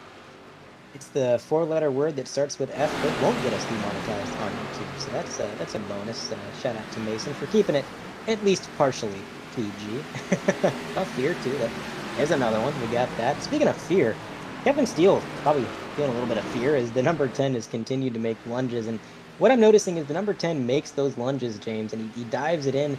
Doesn't quite have anywhere to go with it. The door doesn't open. Kevin's been really good about holding his line and making sure to keep that door closed. And that causes the 10 to lose a little bit of momentum. It stalls out. He falls back a ways.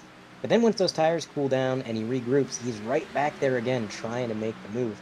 And I know Robert Miller, he's got a win. He won Sonoma, and he was the All-Star race winner last week. So he doesn't necessarily need to worry about points as much as some of the drivers in the field. But you still want to get every point you can. There's no point as a competitor where you think, nah, I don't want to pass that guy in front of me. So he's still going to be doing everything he can to try to get around Kevin. As they come out of turn 4, it looks like he's going to have a great run. Yeah, Steele, he's in a great position to gain some points tonight. Currently 5th in points. Benefield was right in front of him. Benefield was in 4th in points. Right now, Steele's probably got the most opportunity he's going to get in a while to pass a bunch of competitors, gain a bunch of points. But Bryson Hicksonbaugh, he's our current points leader, and I don't want to hit him with the old commentator curse yet, but he's in a great spot to continue that lead. He's got 12 top 5s, 14 top 10s. He's very consistently a front runner out here at the 100% Cup Series, so good to see him out there. And it's a real shame to see the bad luck that Adam Benefield had with the live timing issue. Benefield's moved his way up to 8th already, but I mean, time is running out with 16 laps to go. It'll be 15 at the line. Just not enough laps and not enough cautions for Benefield to get back up there in the mix and battle for the lead like we were all hoping for. What a rally that's been to get all the way back up to 8th after that situation. I mean, he was 13th a lap down when that happened. So he's gained 5 positions on track and unlapped himself. You said it, man. It's a shame to see those issues because he could very easily be the race leader right now. He could be, at the very least, battling it out with Bryson Hicksonbaugh, as we've seen many, many times this season. Those two drivers, they're kind of like Ricky Bobby and Jean Girard. They just can't get away from each other. They have been the class in the field, I would say, for the majority of the races, and always just so close in pace. But tonight, just not meant to be. One very unfortunate internet issue may have been the determining factor of Adam's race. We'll just have to see. Again, there's still a little bit of time for him to luck out and get a caution, but as these laps wind down, the thing I'm thinking about is even if he was to get a caution flag now, that's still only 13 laps remaining, which isn't a lot of time at a track that is just under a mile and a half. So every lap that goes by that he doesn't get a caution, things get a little bit more dire, unfortunately. Unlike the situation for Bryson, which is pretty much just, again, hitting his marks, trying to be smooth. He's got a 10-second gap to Kevin Steele and Robert Miller, who actually have occasionally been lapping faster than the leader, despite the fact that they're battling. But again, I think that kind of boils down to Bryson's just taking it easy. There's no reason for him to push that car, and we've seen how sideways they can get, James. I mean, we know the slip angle they're carrying through these turns, and Bryson doesn't want to wreck that car. I mean, if he was to spin out on his own now, that would be quite quite the cluster, I would say. That would be not a good situation. So take it easy. Let these guys behind you reel you in maybe a little bit here and there. If they get too close, get on that loud pedal. But for now, just be consistent. This is a great spot to bring it home here. It's going to be 11 to go when he crosses the line next time by. If there's going to be a caution, and I think we're all hoping for a green flag run here, it's going to be for this battle for second place. Kevin Steele, he's got Robert Miller, Mason Lowry, Matt White, Dustin Hall all right behind him. For a while they were running bumper to bumper and it was looking very tight. The field's kind of stretched itself out just a little bit between the 24 Kevin Steele and the 10 of Robert Miller. So it's looking less likely for any incidents to occur. And these guys are gonna be interesting here. If they do have any incidents, there is a yellow flag. A lot of these guys might not have enough fuel for some green-white checker scenarios, so that can really change things up if the field does get shaken up with a caution this late in the run. Absolutely, that could shake things up majorly. And like you said, I think most drivers and spectators alike are probably hoping for a green flag run to the end, unless you're an Adam Benefield fan, in which case you're probably in your car heading to Nashville Superspeedway so that you can throw a water bottle over the fence and maybe get that debris caution that he needs, because that would be pretty much the only salvation for the unfortunate situation that has befallen him. But you said it, the battle for second, that's where it's at right now, because Robert Miller, he keeps kind of pulling the same maneuver where he gets up to the 24, he makes the move, the door gets closed, and then again, it's like a parachute is deployed on the back of that number 10. He just stalls out, falls back, has to let that car cool down, let the tires get good and ready, and he goes back at it. But all this battling has allowed Mason to close the gap. I mean, he fell quite a ways back there a few laps ago, and now he's back there with him, and it's back to being a 3-car train. So these guys battle it out too much, they mess around too long, they're going to find themselves looking at the back bumper of that 56, who again just has phenomenal long run pace. But Kevin Steele, we kind of have a nickname for him. We call him Kevin Consistency Steele, and there's a reason for that. He is definitely one of the more consistent drivers in the league. He's not always the driver who goes out and dominates the race and leads every single lap, but in terms of his lap times and how consistent he is with hitting his marks, rarely will you ever find a driver that's better at that than him. And so for the number 10, Robert Miller, he knows that. You know, he knows how consistent Kevin is, and he knows that the chances of him making a bobble and opening that door up so he can actually make a proper overtake, probably nil, honestly. So he's got to be pushing that car, got to be getting aggressive. And right there, one thing I noticed is he kind of rode a higher line in the corner, and I'm not sure if that was intentional, but he was actually faster in the center and slower on exit. So maybe he's kind of looking all over the track, trying different lines to see if he can find something that Kevin hasn't. Yeah, I'm very impressed, and you're right. Robert Miller is watching, waiting, see what opportunities he might have. He doesn't have a whole lot of time left to make a move, and he knows Kevin's got good pace, so if he's going to take a shot at him, it's going to have to be right when Kevin doesn't have time to retaliate. And these guys, again, they're all good friends, all competitors. They race for hours on end every week with each other. The last thing that Robert Miller has in the back of his head is, all right, can I bump and run Kevin? If I do, how much is this risk going to pay off in the end? Because the biggest thing for Steele right now is he's in a great place to gain some points over the rest of the top 5 in the championship run. So he might be happy if he doesn't see that spot arrive and just realizes, you know what, if Miller doesn't see that spot arrive with Steele, he might say, I might be content here sitting in third. I'll be in a good looking spot as well. But the last thing these guys want to do is push this hard. They're 4 laps to go. It'll be 3 at the line. They just want to finish well, and they don't want to risk all that time and hard work for a possible last-ditch effort at one more spot. Absolutely. And you mentioned that Kevin Steele is currently 5th in points, and he has a good opportunity here to gain some points and get a little bit more of a bubble. Oh, the number 10 with a big slide. That's going to put him a ways back and give Kevin Steele a little bit of breathing room. But with him being in 5th in points, it's kind of funny to me, because a couple races ago, I asked Kevin how he felt about his season. Because after winning the Daytona 500, it was kind of a downhill slope there. He had a few bad races in a row. I think it kind of got in his head a little bit. But he got over it pretty quickly. He got back in the swing of things. But even still, he told me, it's been a rough season. It hasn't gone the way I wanted it to go. There's a reason we call him Kevin Consistency Steele. You know somebody is just madly consistent when to them, a fifth place points position is a bad season. Early on, after being able to overcome some bad races and climb back up to the fifth, he considers that not exactly what he wanted. So he's a great driver. He's very consistent, and I'm sure he's going to be happy with this run, whether or not Robert Miller can get around him or not. And again, as for Robert Miller, I can't imagine he's going to be too disappointed with this run either. He's coming off a win at Sonoma, a win at the All-Star race, and of course, now running a third place run. But for the last time, potentially, it is the R Publix Chicken Tender Subs on sale.com white flag of the race for Bryson Hixenbaugh in the air. And again, for the last time, I will have to remind you that no, the Publix Chicken Tender Subs are not on sale, but that orange and green, number 63, sponsored by Hugger Oranges, a nice EA Sports NASCAR game, fantasy sponsor throwback that he runs week to week. Well, that car is going to make its way out of turn 4, and here at Nashville Super Speedway, for the first time for the 100% Cup Series, he's going to win it and take home the trophy. Second place, likely going to go to Kevin Steele. Can he hold on to it as they come out of turn 4? Looks like he is going to hold on to it. Robert Miller a little ways behind. So Robert Miller going to bring it home, the final car on the podium.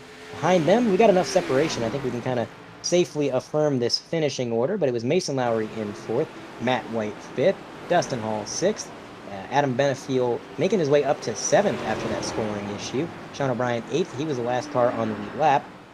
And then a lap back and further, we've got Derek Castor in the 42 P9 and Brian Mabry in that number 53, the fill-in driver returning to the lead. He's going to round out the top 10. Jason Taylor 11th, Cameron Stone 12th, Brandon Pierce 13th, Chad Sanner in 14th. Then you got Devin Medeiros in 15th, John Fike in P number 16, Cody Bird 17th, 5 laps back, Damaris Hickenbottom 8 laps back in 18th. And from there, you've got the graveyard of cars that fell victim to Nashville Super Speedway. Ryan Samuelson, Cameron Caldwell, Chad Edwards, Kyle Ammon, James Mullins, Carl Felper, Dalton Mobley, Chandler Hayden, Brian Branham, Christopher Fowler, and we're not going to forget him, John Delaney, with a near lap 1 internet connection issue. As now, Bryson Hixenbaugh is going to burn it to the ground, and we're going to get ready for some post-race interviews. So that should be fun as we try and navigate through our Discord here. And while we do that, let's see here. I'm going to try and pull in third place.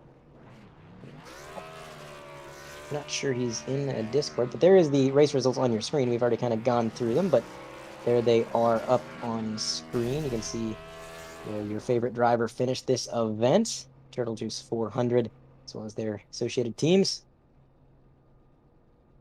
And, oh, I found Robert Miller. All right, we're going to try and bring Robert Miller down here for a P3 interview. And I can't quite get him. There we go. Nope, didn't get him. We're having some technical difficulties up in the booth today. Here we go. Robert Miller, you got a copy? Robert, it was a hard-fought podium finish there. You were really engaged in quite the battle with Kevin Steele for the last 20 or so laps. You guys were bumper to bumper, and it seemed like your pace was near identical. Tell me what it was like out there. I mean, how were the track conditions, and how urgent was it trying to get around the 24 there at the end? I don't know. My car this week was not even close to a third place car, not even a second place car, not even a fourth place car. I don't know. I missed the setup pretty bad this week, personally. It's what I get for not turning any laps all week, I guess. And then figuring it out during the race because I didn't have time all week. Finally, I started getting it the last 200 laps, but by then it was a little late, and the setup was how weird it was, really. But Miller, for as bad as things went tonight, I know you're saying you didn't kind of put in as much seat time as you wanted to. Are things going to change going up into next week, or are you going to show up, put a stamp on it, and just send it? We'll see. I know I won't be there next Friday because I'll be out of town, but I will be there for the second Pocono race. Yeah, I'm building for the Coke setup, so feel free to expect some good things for that week.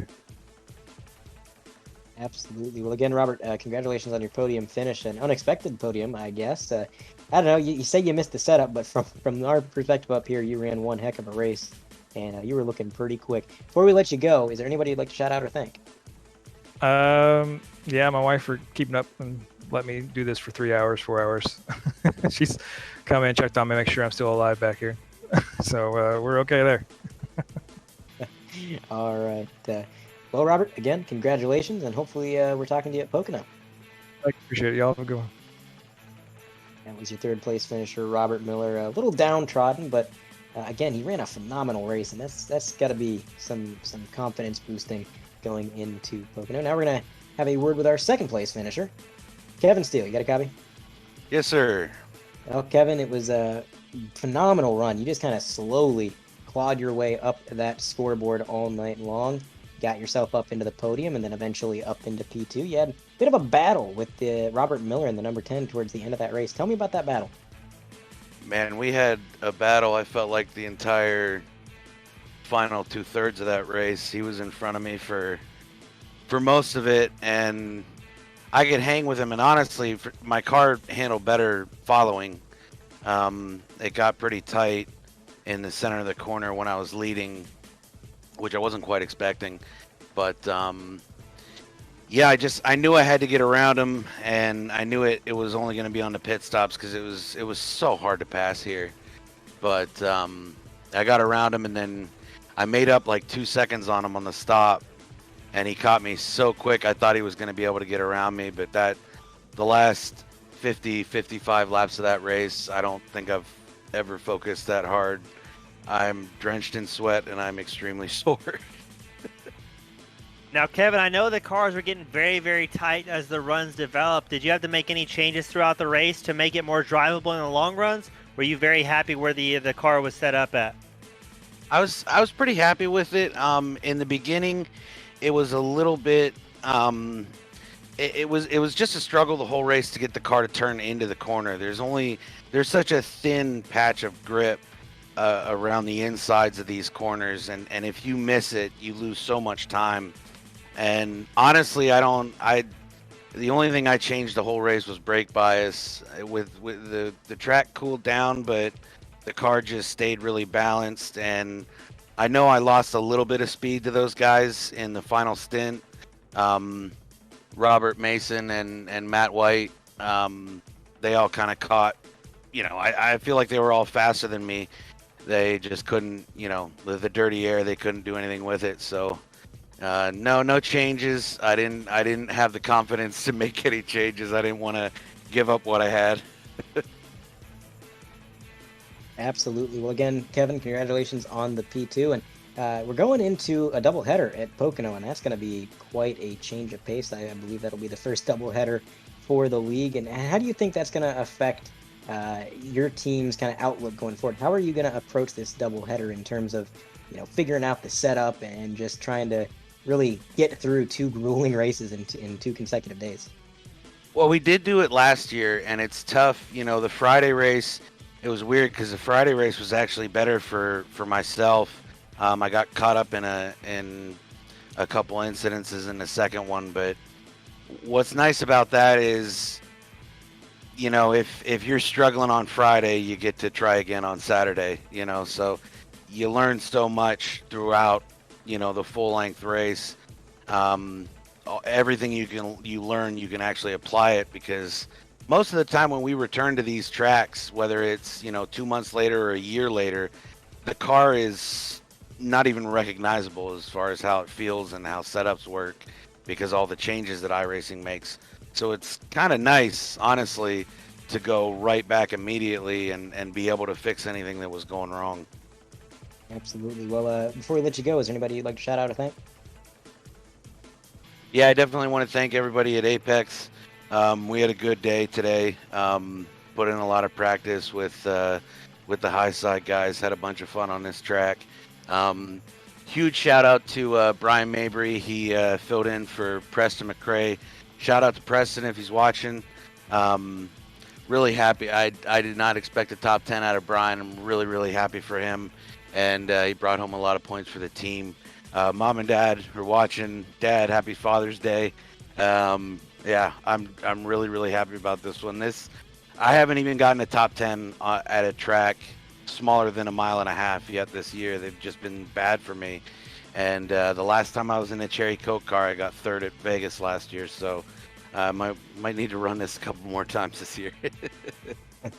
All right. Well, I hope you do, because that is a gorgeous car. But we thank you for your Thanks, sir. time, Kevin, and hopefully we're talking to you next week.